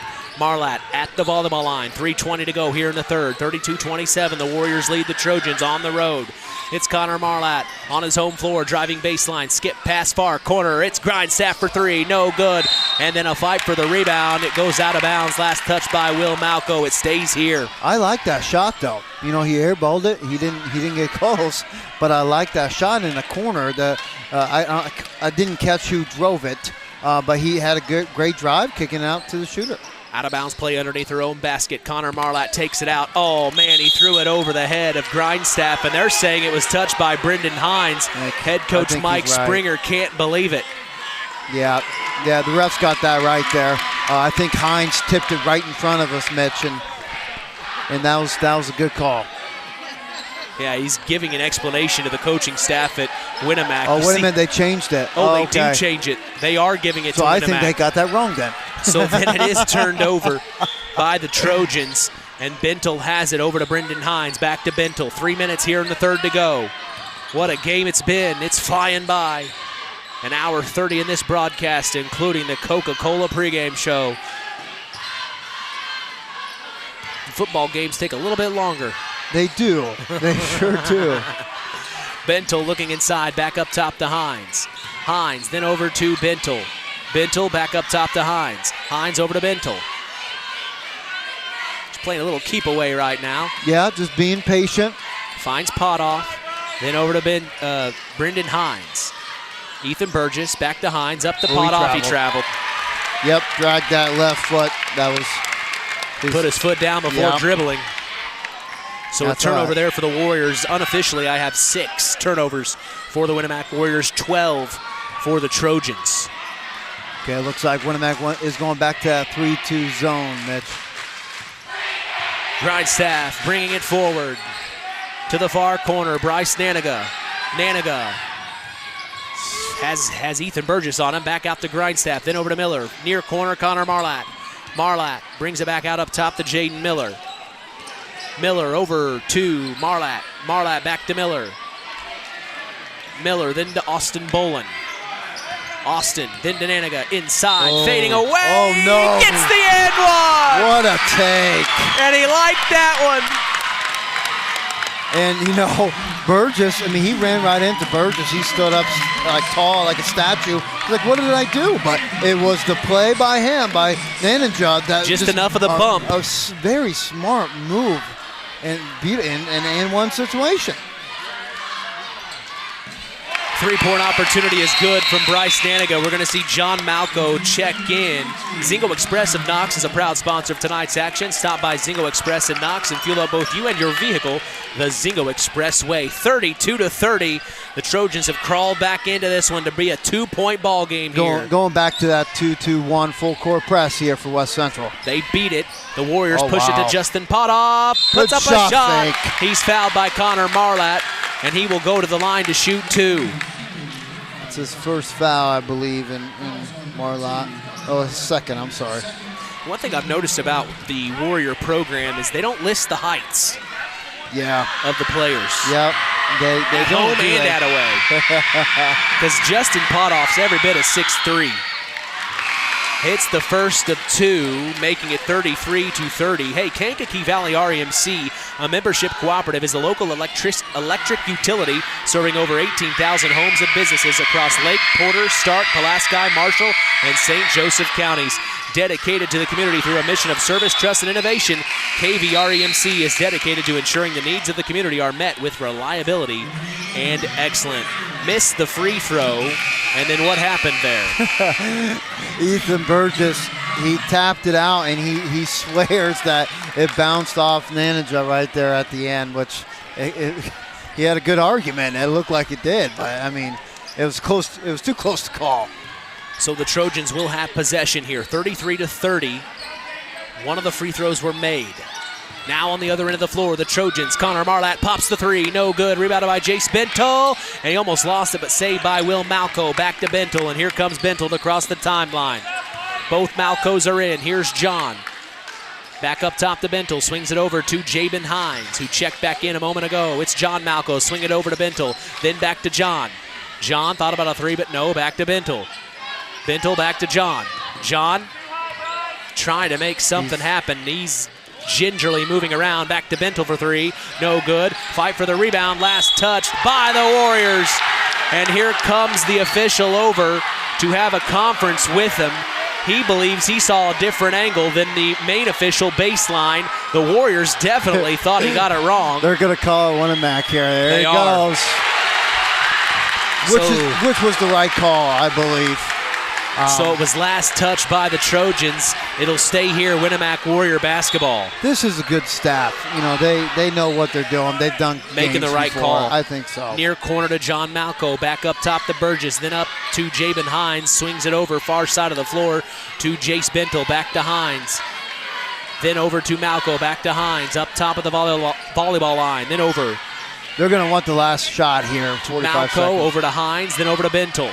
Last 40 seconds of the third here. Back to Jabin. Then to John Malco.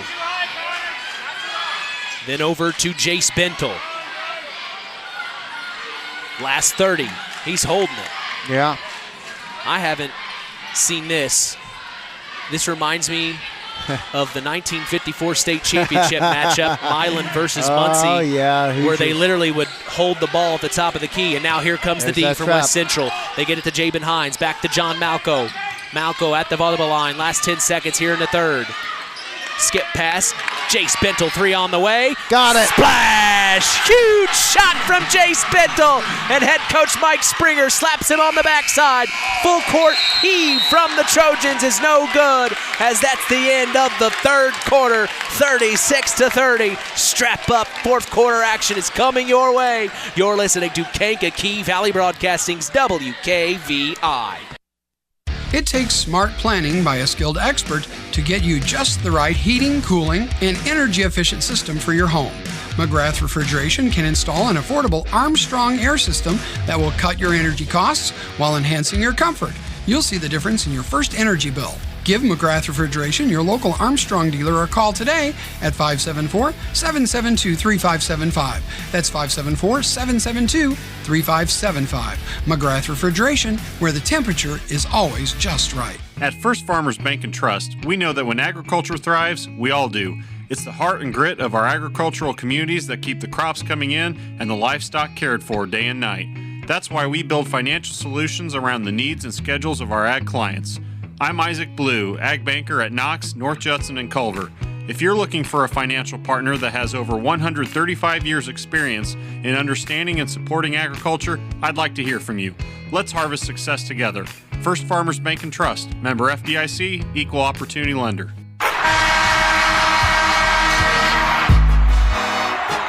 Back in the Trojan trench, Mitch Columbia along with sports analyst Justin Ruff. We go to the fourth quarter. 36-30, the Winamac Warriors lead the West Central Trojans. We are back in action. The Trojans have possession here. They get it over to Jaden Miller. Then, near corner, Connor Marlatt. Marlatt bringing it back up top now. He has the ball. Gets it over to Jaden Miller. Miller taking his time. Back over, number 4, it's Austin Bolin. Back up top to Miller, then swings it over to Grindstaff. A lot of patience, I assume, is what we're going to see in the fourth quarter, kind of like we saw last night. Patience on each possession. Yeah, for both teams, I believe. Marlatt, far side of the floor, looking inside. Skip pass up top to Bolin, then over to Miller. Between his legs, tap back to the near corner. Connor Marlatt looking inside, nothing there. Skip pass back to Bolin.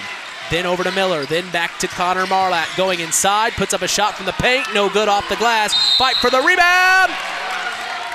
They're calling a push on Bryce Naniga. That's his second foul. Full court pressure from the Trojans here. Here we go. Malco gets it into Jace Bentel. Bentel picks up his dribble, back over to Will. Here comes Will. Oh, man, picked up his dribble, then gets it to Justin Potoff, then to Jabin Hines. Hines going inside, puts up a shot, no good, but he's fouled, and he'll go to the line. Heck, we're talking about Grindstaff with him making big boy moves as a freshman. Hines is doing the same thing over here in the black maroon jersey. That was a pretty good take right there, and he hit a big three in the first half. 2 freshmen for both squads stepping up tonight. Back up top to Brendan Hines. Then over to Jace Bentel. Bentel. Then over to Potoff. At the volleyball line, swings it over to Jabin Hines. Deep three on the way. No good, too hard. Fight for the rebound. It's Austin Boland coming up with it. Rebound. And then a foul's called on Ethan Burgess. I like that. Score update from the historic Tiger Den. The Tri-Township Tigers unfortunately fall to the South Central Satellites. Wow. Huge win for them. 69-41 was the final. Right now, the girls' game is underway. The Tri-Township Lady Tigers trail 8-5 after one. Going to be a tight game between those two. Big-time shout-out to Aaron Rust and Harold Welter for sending me that information.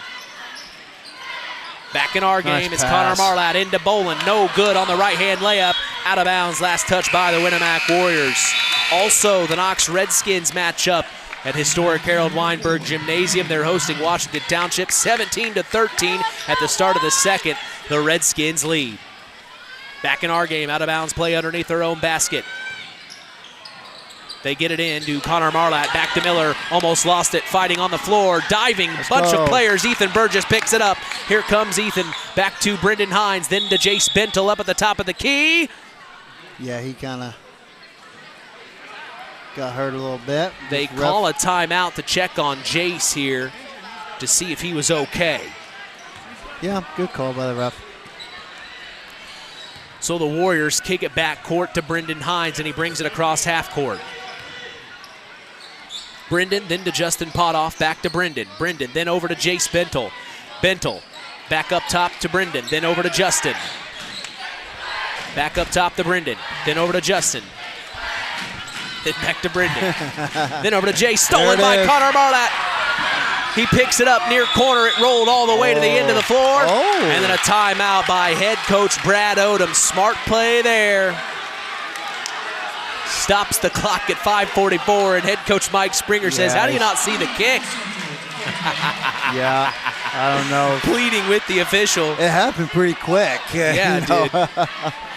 Tonight's broadcast is brought to you in part by Nepco Crane and Equipment Services, specializing in mobile crane service. Call Joas Nepp at 1-800-590-2272 for all your residential, commercial, and agricultural crane needs.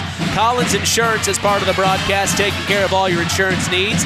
Jim Collins told me, call him anytime at 574-772-6844. That's Collins Insurance, supporting local high school sports. 5:44 to go, 36-30. The Winamac Warriors lead on the road in the Trojan Trench, JR. Yeah, and no points have been scored yet in this fourth quarter. Isn't it crazy? That's what it was at the end of the third. And what's crazy, Mitch, is the leading scorer for the Warriors, John Malco. He's sitting at a goose egg, which I don't know if he's done that yet this year. But you know, it's the injury. The injury's not helping him out. When he is out there, he's not his fast self. He's really good with a quick first step, and he doesn't have that right now. But other guys are stepping up. This is key possession here. Well, not key, but I think it's important to West Central to keep scoring points here. Out of bounds play underneath their own basket. The Trojans get it into Bryce Naniga, and in the near corner. Here comes Naniga, back out to Grindstaff, near corner. Now he brings it back up top. Skip pass, far side of the floor. It's Connor Marlatt, three on the way. No good, too hard, and rebounded by Will Malco. He gets it to Jace Bentel. Here comes Jace, pushing it forward. It's Justin Potoff.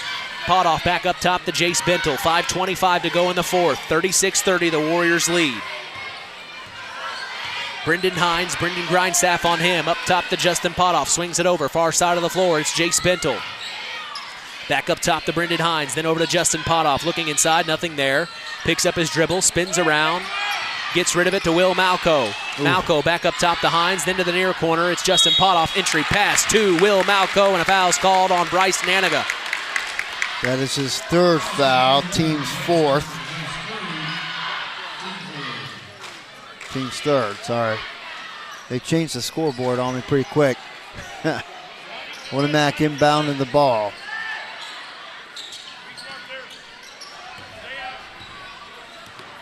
Jace Bentel at the top of the key. He gets it over to Brendan Hines. Hines back to Bentel. Deep three on the way.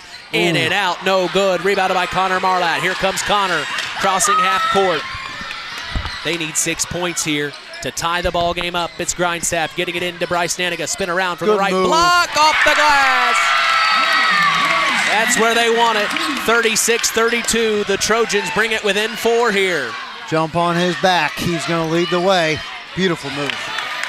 And then it goes out of bounds. Last touched by the Trojans. It'll stay Warrior basketball. Jabin Hines will check in for Jace Bentel here.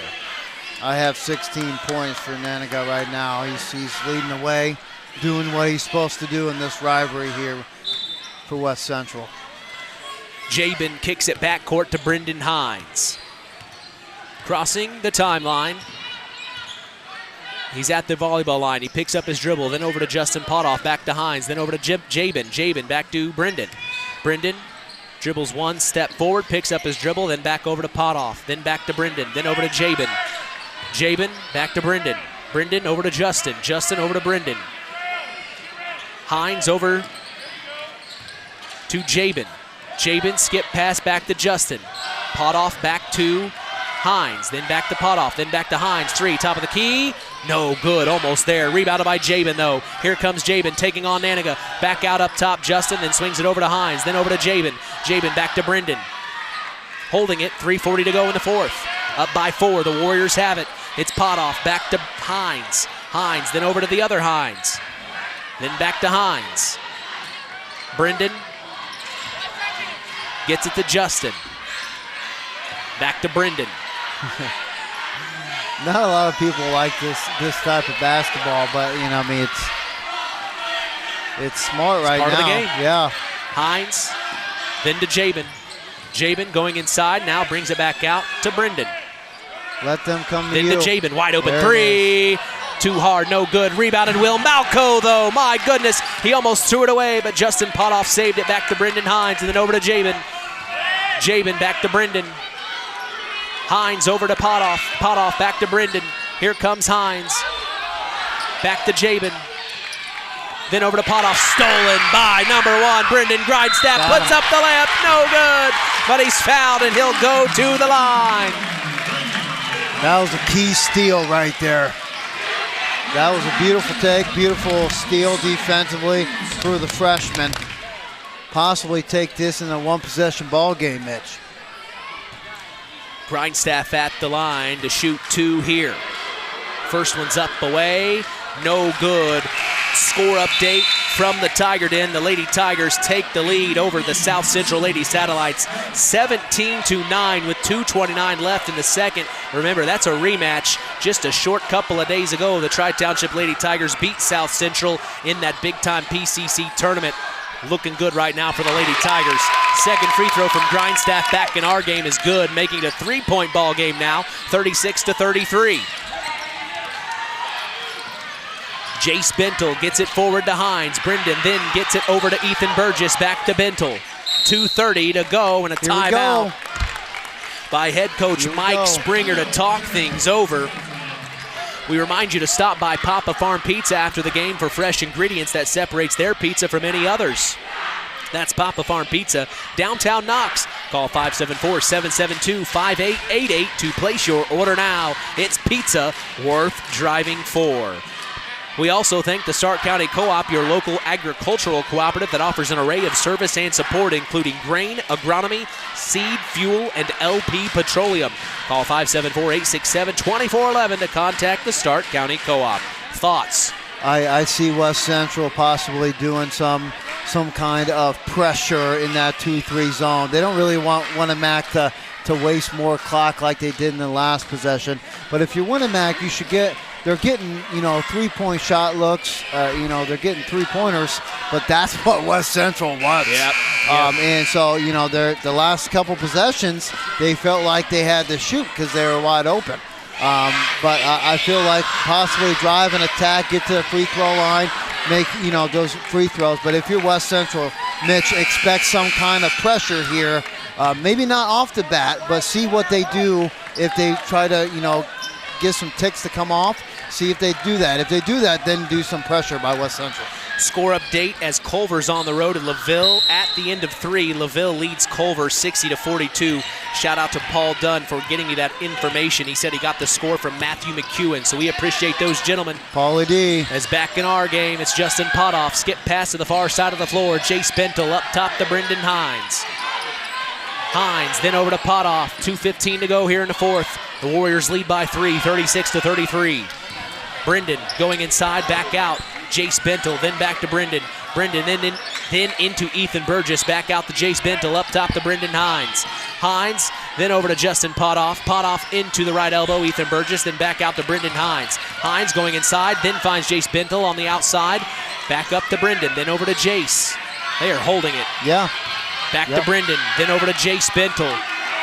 Bentel, then back to Brendan Hines. Hines to Will Malco, back out to Justin Potoff. Playing keep away are the Warriors right now, and they're doing a pretty good job at it. Yeah. It's Jace Bentel. They're spacing out, man. Then to Ethan Burgess, back to Jace.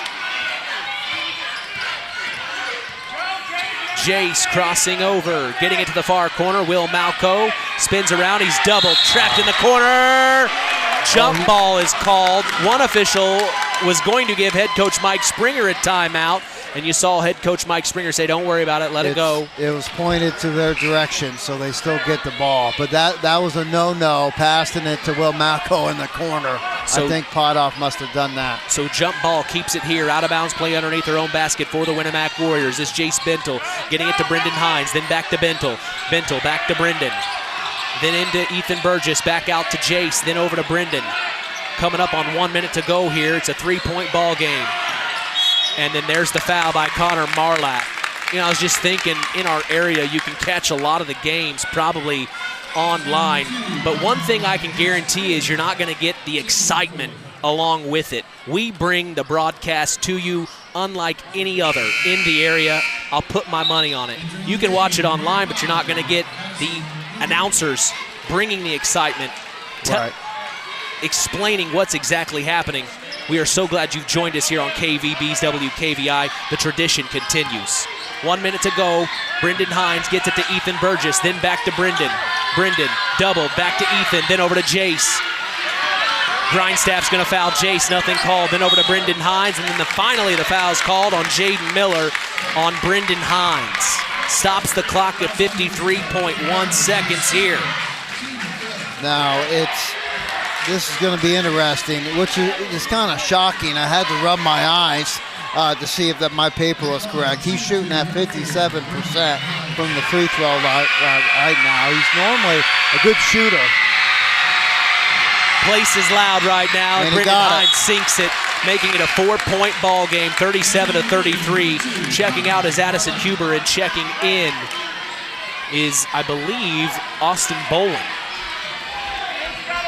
So for the Trojans, it's Brendan Grindstaff, Jaden Miller, Connor Marlatt, Austin Boland, and Bryce Naniga.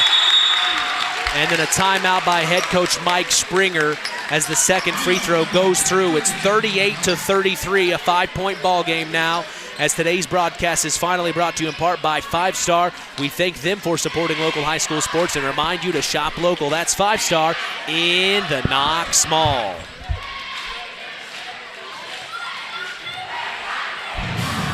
Quite a game here, going down to the wire. Last 53 seconds.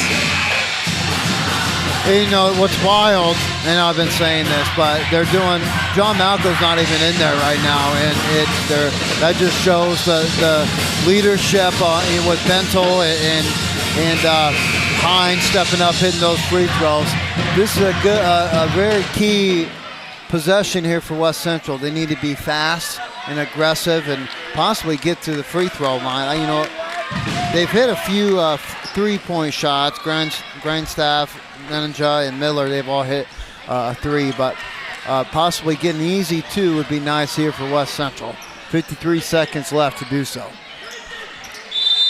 Out of the timeout, no pressure from the Warriors. The Trojans get it into Connor Marlatt. Here comes Marlatt. Picks up his dribble in the far corner. Back up top to Brendan Grindstaff. Swings it over to Jaden Miller. Miller then to Bryce Naniga in the near corner. Driving baseline on Will Malco. He's going to dribble off his foot. No way. We'll see what they call here. Both officials come together to have a chat. They're calling it Warrior basketball. Dribbled off his foot. I didn't get a good look at that. I couldn't tell. It looked like it to me. Yep. Good call. Full court pressure from the Trojans. The Warriors get it into Brendan Hines. Back to Will Malco, then back to Brendan. Brendan pushes it forward to Ethan Burgess. He crosses the timeline. Ethan then to Justin Potoff. Here comes the foul from Connor Marlatt. And that's going to put Justin Potoff at the line, stopping the clock at 28.9 seconds, 38-33. And that's the end of the game for Marlatt. Yep, that's the 5th foul from Connor Marlatt as he's going to foul out here. Tough way to go out. Sorry, Mitch. Justin Potoff shooting 64% from the free throw line. You saw head coach Brad Odom and Connor Marlatt come together and shake hands. You could see the bond is pretty special between coach and player there. And I think if I read Coach Odom's lips correctly, he said, "I'm sorry, man." He wanted this one for his senior and Connor Marlatt. Yeah. Potoff's second free throw, no good. 39-33, 6-point ball game. Here comes Brendan Grindstaff. He gets it to Jaden Miller. Then to number 5, Addison Huber. Then back to Miller. Then back to Huber. Inside to Naniga. Naniga trying to create space off the glass. He gets it to go. And then a timeout is called by head coach Brad Odom. The Warriors wanted a push-off there by Naniga. He used his shoulder to kind of move the defender out of the way and got it off the glass. Nothing was called. Might have been a kind of a flop situation. He kind of sold too early there, but, close it was call a little either bit, way. Yeah, a little bit contact because he dug his head low, but I think that was a good no call. Yeah, those 2 points make it 39-35. You're down by 4 here. If you're West Central, you foul as soon as possible, or do you try to go for the steal first? Got to go for the steal first. They cannot touch the ball. If they do, got to foul immediately. 13.4 seconds left. There's still a shot. They gotta make sure that ball does not touch the hands of a Winamac Warrior. So we'll see what happens here. 4 points in 13 seconds. It has been done before. Yeah. Yeah, absolutely. It can be done very quickly. Be quite exciting if it is done right now. No kidding. That would be 13.4 seconds. The Warriors to get it in. Full court pressure from the Trojans. Will Malco is able to run baseline. He does. He gets it into Ethan Burgess. Then to Justin Potoff. Stolen by the Trojans. They're calling a kick ball. My goodness. Wow. Couple of times they missed the kick call, and now they call it when the Trojans don't need it. I don't know if that was it. Wow. It looked like he threw it. And then a timeout by head coach Mike Springer. And I think the official said it's too loud in here. He couldn't hear the coach call a full timeout. Springer looks like he's in pain. He's like, been through one. Man. Last 2 nights for him. And then, of course, we saw him Wednesday night at Oregon Davis as he was scouting out the Bobcats. He's getting the official placement of the ball. They're saying it's on the sideline right in front or towards the end of the Trojan bench there is where the Warriors will get it in. That's not a good spot to be in. No, it's very dangerous. That's a dangerous and spot. The Trojans, the way they swarm to the ball like that, they could get a steal very quickly. Yeah, and again, that is their plan. 11 seconds to move very quickly. You don't need a 3. No. You get the steal quick, you get a quick 2. Drive hard to the basket and then get right in. I do believe they might have a timeout. If you're Coach Odom, you got to call a timeout right away. If they get a steal, make it. But if they don't, if it goes to Winamac, got to foul really quick. So, sideline out of bounds play for the Winamac Warriors. They lead 39-35 in the battle for Pulaski County. The Tomahawk Trophy is on the line. The Warriors are in possession of the Tomahawk Trophy. They don't want to give it up. Here we go. Burgess to get it in. Oh, yep. Gets it to Jace Bentel. Bentel is going to take the foul from Brendan Grindstaff, stopping the clock at 9.2 seconds. It's going to put Jace at the line here. Yep, and looks like Bentel's shooting, and he proved it last night as well. He's shooting 79% from the free throw line. One of their best free throw shooters. So Jace Bentel hoping to seal the deal here. First free throw is no good. Ooh. All right, and you can't be passing the ball a lot of times if you're West Central. Your number one goal is to attack the rim. Yep. Second free throw is good, making it 40-35. Here we go. The Trojans get it into Grindstaff. He's going to cross half court. All the way, young fella. Grindstaff, he almost loses it. Gets it to Naniga. Far corner, blocked by Jace Bentel. And it goes out of bounds. That stops the clock at 1.9 seconds. I see you, senior. Yep. What a block. That would have made a 2-point game. That would have been huge. What a block by Jace Bentel. Remember that. Out of bounds play underneath their own basket. They get it in. Bolin pops the three. It's Huber. Addison Huber, excuse me. But he's no good. And that's the end of the ball game. A big-time win for the Winamac Warriors as they keep the Tomahawk Trophy on the road against everything. Trojan Nation was in full force. Warrior Nation was in full force. They've stormed the court to celebrate. The Tomahawk is in the air, Justin. What's that remind you of? Oh, good times, good memories. We did that my junior year. That was good. Back-to-back nights, storming the court for the Winamac Warriors. They stormed it last night against the Jays and their rival, and they storm it tonight against the West Central Trojans, their cross-county rival. What a game it was.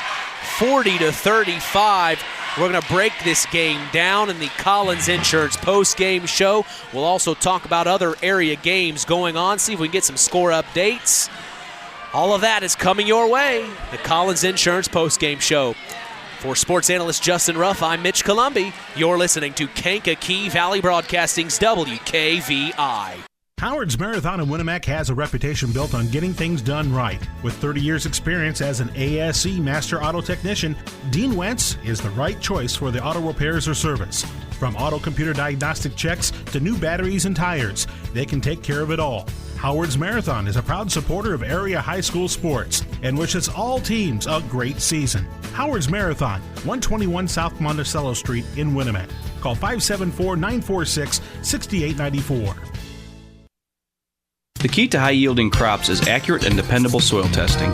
This is Andy Awald of Farm Fertilizers and Seeds. Having the right information to make the most profitable fertility decisions is what Image Services from Farm Fertilizers and Seeds is all about. We combine cutting-edge technology and computerized record-keeping with a common-sense approach to soil sampling and fertilizer recommendations. Whether it be by management zone for field-level applications or grid-based for variable rate applications, count on Image Services by Farm Fertilizers and Seeds for your soil service needs this fall.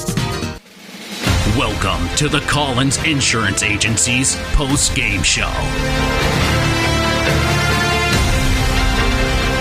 40-35 is the final.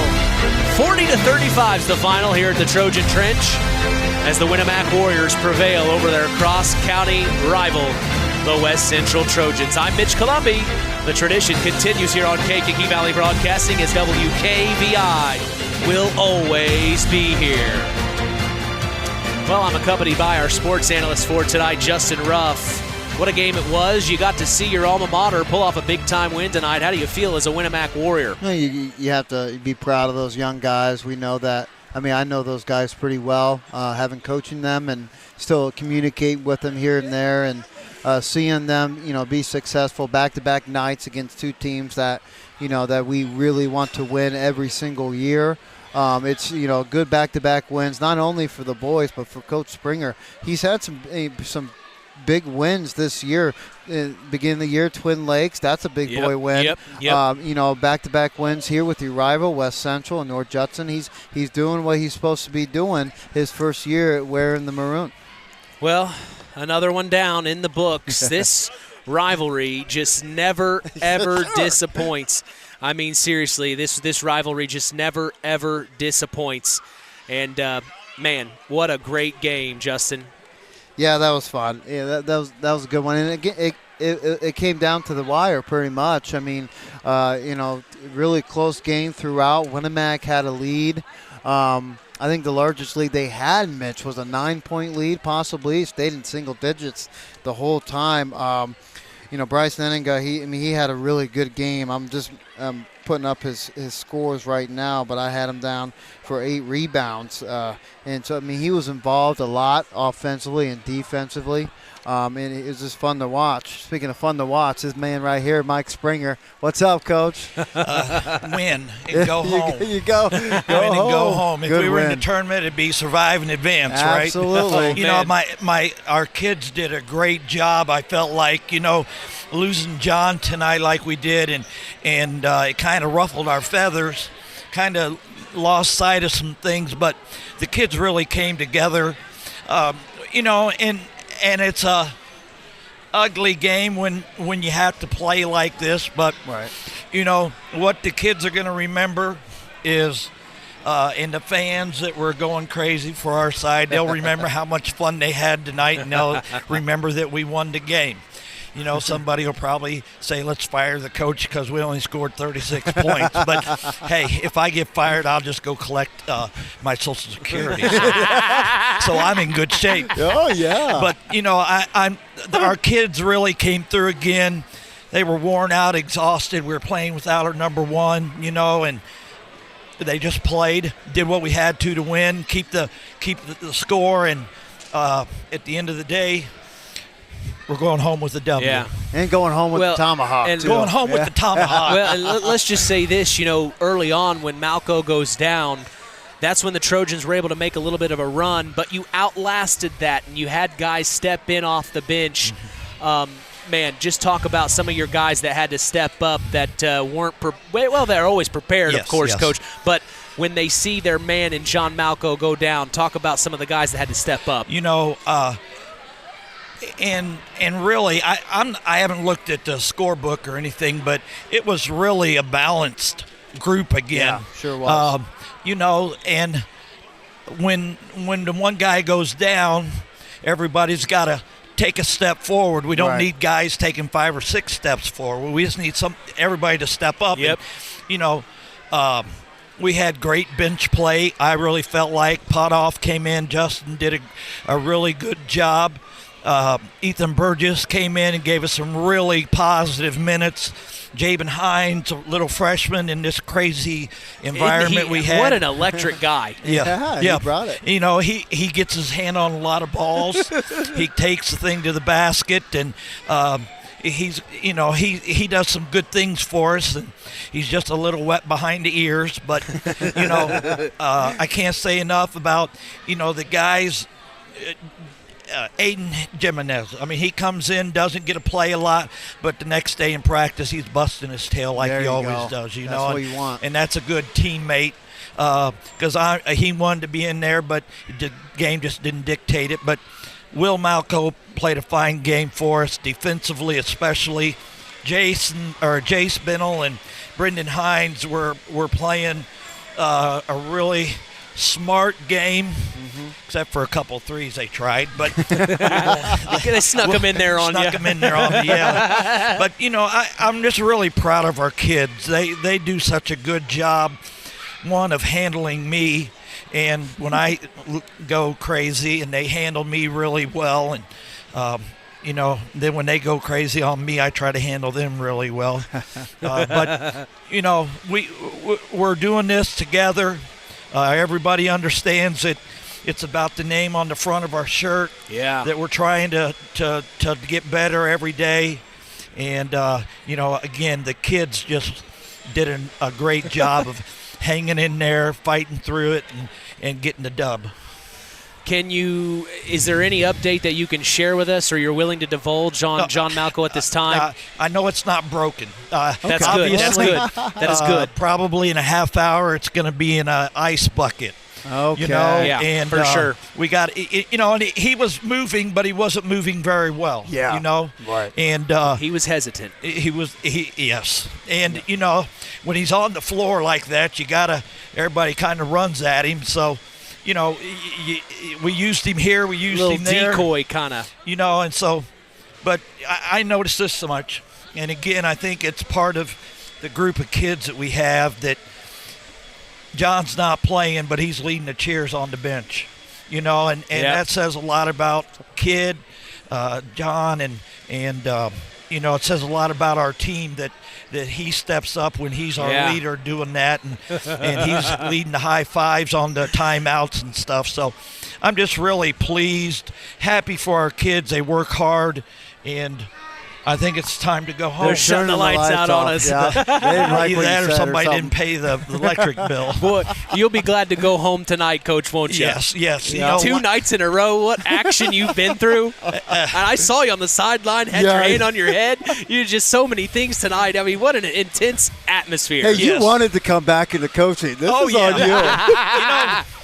You know, this is the kind of stuff you like to be a part of, you know, and when the kids are competing out there, we talked this week about competition, difference between hard work and competing, and I think I stole this from somebody. I know I stole it from somebody, but they were talking about the fact that everybody works hard. You know, everybody works hard, but a competitor makes a difference for his team. Gains an advantage for his team somehow. And, you know, I think that's something the last 2 nights, some things haven't been real pretty, but the kids are gaining an advantage by their work ethic, by their communication on the floor. Saw guys on the floor again, you know, and only had 8 turnovers, Coach, unofficially. Yes. Unofficially. Yeah. That's official. Oh, it is? I was You're right? Official. Did I keep up right? I'm sure you did. That's what I'm going with. That's what he's going with. It's Max Preps in an hour. It's 8. Who got him? It's 8 now. But you know, it's one of those things for the kids to compete 2 nights in a row. We get off. We'll practice a little bit tomorrow, not a whole lot. We got Oregon Davis, who is just getting better all the time. It'll be a dog fight like this one, man. You know, and so we'll have to be ready. And you know, we just feel like every night we can go out on the floor and compete and win the game. So we'll see. And that's a fun thing to have when you feel that way. All right. So we'll see you Monday. See you Monday. Yes. It's hopefully. A date.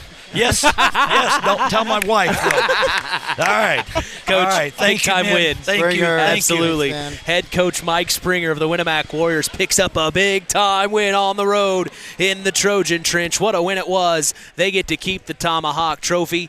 As we have some other score updates from our area, the Oregon Davis Bobcats pick up a huge win on the road, 53-49 over Hammond Science and Tech. Huge win. My goodness. I'm sorry, what was the score? 53-49. The Bobcats beat Hammond Science and Tech. What a win it was. Huge win for them. Also, we mentioned earlier, the Tri-Township Tigers fell to the South Central Satellites. The boys' game was first, followed by the girls. 69-41 was the final as South Central won that game. And then also a score update from North Judson. The North Judson St. Pierre Lady Blue Jays lead 25-20 over Triton right now in the third. We have head coach of the West Central Trojans, Brad Odom, here with us at the KVB booth. Coach, it wasn't a lack of effort. Boy, was that an exciting game. I know it didn't go your way, but it proved that this rivalry is still very intense. Yeah, I got some kids in there just heartbroken right now. You know, they gave me everything that they had. We came up 2 possessions short in a hard-fought game. You know, Winamac did a good job of handling any pressure that we had, and then when they slowed the ball game down, and I lost my big man to an injury, at that point in time, we said, man, we're gonna have to play at that style. Yeah. You know, going into the game, we wanted to try to speed them up and get in transition because we thought we'd have a better opportunity to maybe get some open looks, because with a lack of post presence inside, it's pretty easy to stay out at the 3-point line. We moved Naniga inside, hoping to get him some which opportunities. Didn't hurt. It didn't, but, you know, like I tell him all the time, man, he goes home bumps and bruised, and he shoots 6 free throws. Yeah. You know, we thought he did a good job of trying to draw contact and just didn't always get the benefit of the call. So, But that's basketball. You know, you control the things that you can control, and we told our kids how proud we were of them. I saw a really nice moment. It was at the end of the game where Connor Marlatt unfortunately picked up his 5th foul, and you guys kind of had a moment together where you talked to him. I kind of thought I read your lips the best I could. I believe you said, "I'm sorry, man." Is that what you kind of said to him? Yeah. Because you wanted this for him on a senior night. Oh, absolutely. He's a warrior. Yeah. You know, he's a competitor. He's a Trojan. He just throws his body into everything, man. He's fearless. and he's given us everything he has every day. He's got such a big heart. And, for him to come up short in a moment like that, it sucks. I mean, it stinks. Yeah. You don't want to see a kid that's emotionally invested, feel pain because of an outcome. And that's what I told him. I said, I'm sorry. I'm sorry that we didn't get it done for you because I feel like you deserved it. Huh. Wow.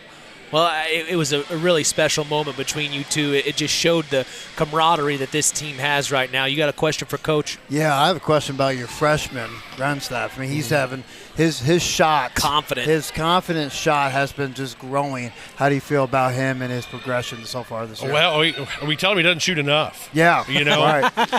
And some of that is he's a freshman, and some of that he's probably a generously listed 5'6". Yeah.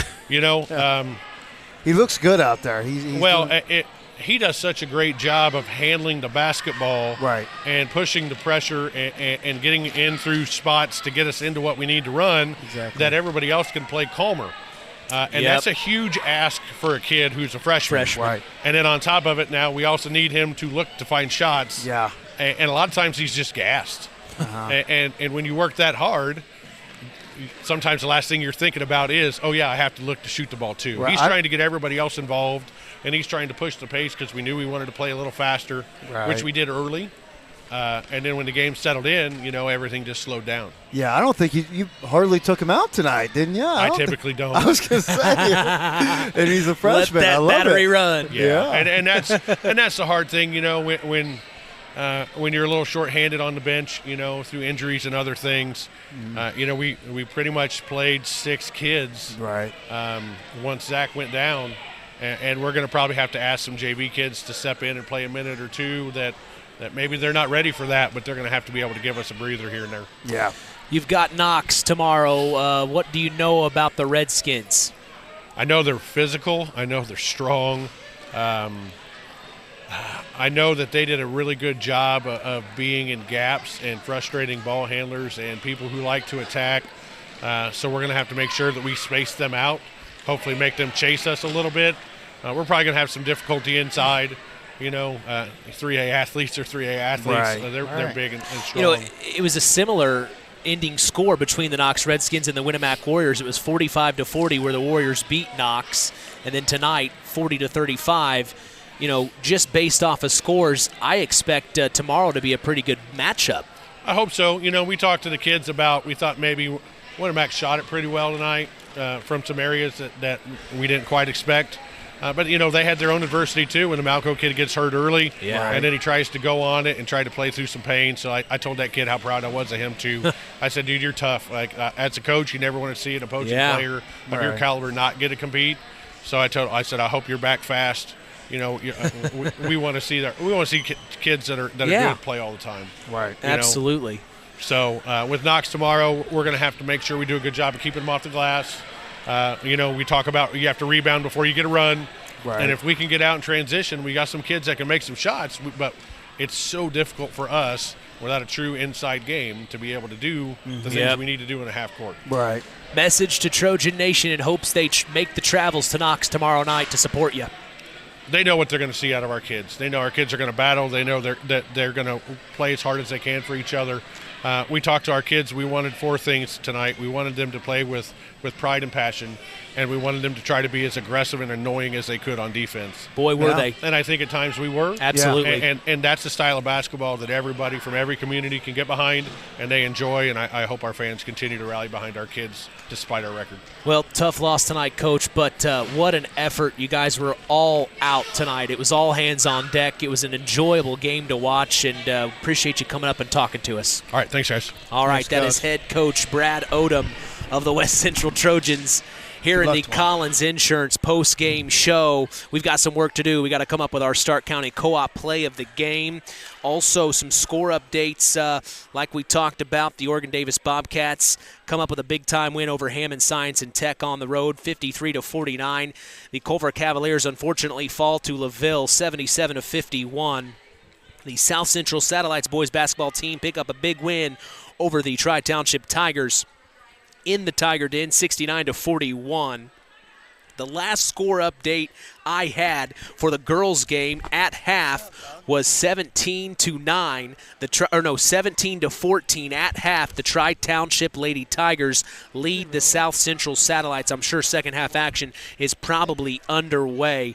But my goodness, what an exciting atmosphere it was here in the Trojan Trench. I also forgot this one last score we mentioned a moment ago with 3 minutes to go in the third. The Lady Jays lead Triton 25-20 in the nest.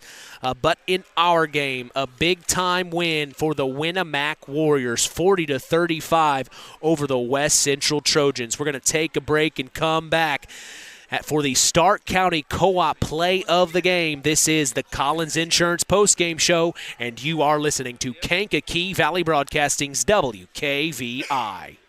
It's hard to believe, but time sure does fly by. Collins Insurance Agency in downtown Knox are celebrating over 30 years of taking care of all of your insurance needs in our communities. If I could turn back time. And we're not going anywhere. Stop in and see Jim and the crew at Collins Insurance Agency in downtown Knox. Insurance you can count on from a business you've trusted since 1989. Proud presidential partners of Western Reserve. On the way home from the game, a deer jumps in front of your truck. And now you've got to get that truck repaired. Make it easy on yourself. Take it to Mark's Body Shop. Mark's has done expert auto body service since 1998 and will work with you and your insurance provider for collision repair, custom body paint, and insurance work. And all work guaranteed by owner Mark Schell. Mark's Body Shop, proud to support high school sports. 772-7003. When you grow up on the land, you have an appreciation for it. When you grow up and work on a family farm, on land that is shared by members of a family, all working together as a team, that appreciation grows even more. They know what it's like to work as a team to get the job done. At Lawrence Farms of Knox, Todd and Josh Lawrence and family support the local high school teams and wish them success all through the season. It's time for the Stark County Co-op play of the game. Let's return to the voice of WKVI Sports, Mitch Columbi. Back at the Trojan Trench, 40-35 is the final as the Winamac Warriors beat the West Central Trojans. We're talking our Stark County Co-op play of the game. What are you thinking, JR? It's got to go Jace Bentel, the senior. Stepping in big time. That last possession that West Central had, they had to score right away. It was 35-40, and Nanninga had a wide open three. Nanninga had a wide open three in the corner. I almost made it again. He had wide open three in the corner, but Jace Bentel came out of nowhere, had that block. If he would have made that, it would have been a one-possession game. There would have probably been at least 2+ seconds left. Yep. So it would have been very tight situation there. So who knows what could have happened. But I agree with you. That block by Jace Bentel, that was the icing on the cake, right. The exclamation point, if you will, the cherry on top. It's not happening here. It's not happening now. It's not happening our watch. Are you hungry? You said cherry on top? I'm starving. I'm starving. Might have to head up to the hangar in lacrosse. Who knows? Oh, yeah. We have a score update from the Tri-Township matchup at the Tiger Den, 29-24 at the end of the third as the Tri-Township Lady Tigers lead the South Central Lady Satellites. Very interesting matchup. They just faced each other a couple of days ago in that PCC Tournament Championship round where the Tri-Township Lady Tigers won. It looks like right now they are doing a very good job on a rematch game just a couple of nights later. You know, you get beat by a team and you have an opportunity to turn around 2 days later. Right. You know, usually you bring all the juice. Right. And if the Tri-Township Lady Tigers can outlast the South Central Lady Satellites on the second game in a row this week, my goodness, that is huge news. Also, the West Central Lady Trojans, they had a rescheduled game tonight we were just made aware of. My apologies. They beat Pioneer 55-51. So a huge win for the West Central Lady Trojans.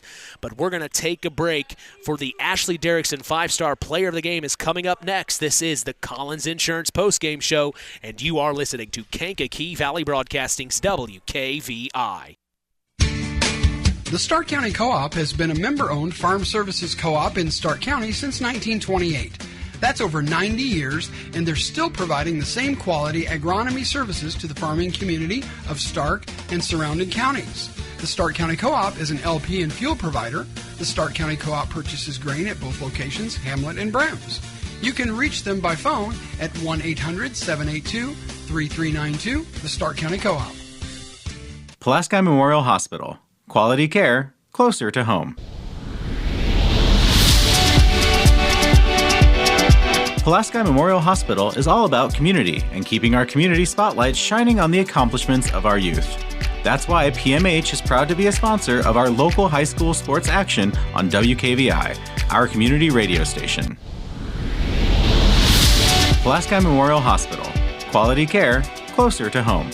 Since 1936, Standard Plumbing, Heating, and Air Conditioning have always taken pride in doing the job right. Third-generation owner Brian Hammond and his family have always set the standard when it comes to taking care of all your heating and cooling needs. Making your home a comfortable home is the absolute top priority. If you are uncomfortable in your home, give them a call at 574-936-4660. Follow them on Facebook. Let Standard Plumbing, Heating, and Air Conditioning help you take control of your comfort. Time to announce the Ashley Derrickson 5-Star Player of the Game. Mitch? It's time now for our Ashley Derrickson 5-Star Player of the Game. Given in memory of Ashley Derrickson, a 2008 graduate of North Judson St. Pierre High School who battled cancer throughout her high school career before losing that battle on December 12th of 2008. We'll tell you who's earned that honor after this word from 5-Star. 5-Star, the largest meat and grocery store in the area, focused on quality, value, and customer service. The 5 stars in the name of the store come from 5 family members of the original owners serving in World War II, each one represented by a blue star on a flag hanging in the front window of the family home. That's why even decades later, 5-Star is known for its dedication to service. Now that dedication means savings for you. 5-Star, one of the We Care stores, the area's largest meat and grocery store, focused on quality, value, and customer service. Located, you know where, in the Knox Mall. Well, what are you thinking? It's got to go with the senior. Again, sticking with the senior, Jace Bentel. 10 points, 5 rebounds unofficially, 3 threes of the night. When you have one of your players, one of your senior classmates going down early with an injury, him stepping up the way he did, especially that block at the end there, he really carried his team not only as a senior but as a captain. I felt like as a leader, he stepped up. Well, and I think he hit the first shot of the game for Winamac, wasn't it? That deep three. That deep three kind of set the tone, and he never looked back after that. Yeah, he did a good job handling the ball, made smart decisions. So has to go with Jace Bentel as senior player of the game. Well, congratulations to Jace Bentel on being named our Ashley Derrickson 5-Star Player of the Game. We have another score update. The Knox Redskins are hosting Washington Township with 6:30 left in the fourth quarter. Washington Township leads 40-39. It's going down to the wire in Knox. And then also the Culver Cavaliers, as I stated, fell to LaVille 77-51. The Oregon Davis Bobcats pick up a huge win over Hammond Science and Tech on the road, 53-49. The South Central Satellites boys team beat the Tri-Township Tigers 69-41. That was a doubleheader where the girls played actually after the boys, if you can believe that or not. And the last score update I had from our friend Aaron Rust, after 3, Tri-Township leads 29-24. The West Central Lady Trojans win over Pioneer 55-51. And the North Judson St. Pierre Lady Blue Jays, the last score update I had was 25-20. They lead in the third quarter. So that's all of our area teams. We just finished off the Tomahawk Trophy. Stays in Winamac. Huge win for the Winamac Warriors. But we are going to be back in action to see Winamac this coming Monday. It's going to be exciting as KVB's WKVI Sports is back in action this coming Monday we will be back in Winamac to see the Warriors host the Oregon Davis Bobcats for our rescheduled broadcast. We will be going live at 7 p.m. Eastern, 6 p.m. Central. That's right here on 99.3 FM and streaming throughout the world on WKVI.com. We also remind you to join us tomorrow morning for the Saturday Sports Line, the longest-running high school sports show in Indiana, thanks to our very own Harold Welter. We always have several of our area head coaches on hand as we go live at 9 a.m. Eastern, 8 a.m. Central on 99.3 FM and online at WKVI.com. If you missed the Saturday Sports Line, hey, don't worry. We remind you of the Saturday Sports Line replay every Sunday at 7 p.m. Eastern, 6 p.m. Central. We also invite you to follow us on social media. We are on Instagram at WKVI Sports, on X, formerly Twitter, at KVB Sports, and on Facebook at Sports to the Max for all Kankakee Valley Broadcasting sports content. Final word from you tonight, Justin. Hey, big shout. I don't do this enough. Big shout out to my wife letting me do this and get my basketball fix in, watch my 3 kids, big shout out to her. Well, that bad, listening. Huh? She didn't want you to come tonight? No, Boy, I'm getting you in trouble, putting you in the doghouse. No, I'm just blessed to have a wife that lets me, do this, and it's always fun and enjoyable. Sarah doesn't have a choice. Well, This is what puts food on the table for us. Our final in this one, the Winamac Warriors win over the West Central Trojans 40-35. As from all of us here at KVB, we thank you for listening to Indiana High School Sports. For our sports analyst Justin Ruff, our in-game announcer John Thompson, I am Mitch Columbi. The tradition continues. We are Kankakee Valley Broadcasting's WKVI. Thank you for listening to Indiana High School Basketball on Kankakee Valley Broadcasting's WKVI. Sponsored in part by Coca-Cola, Culver's Portside Marina, NEPCO, Crane and Equipment Services, Farm Fertilizers, First Farmers Bank and Trust, Lawrence Farms, Mark's Body Shop in Knox, Zingo Express, Pulaski Memorial Hospital, Stark County Co-op, The Auto Park with locations in LaPorte, Plymouth, and Bremen, Standard Plumbing, Heating, and Air Conditioning, Collins Insurance, Howard's Marathon of Winamac, and 5 Star. We'd like to thank our sponsors for their dedication in supporting local high school sports and helping continue the tradition on Kankakee Valley Broadcasting's WKVI. Here's the 3 in the corner on the way! Yes! Yes! Big time 3 at a big time moment.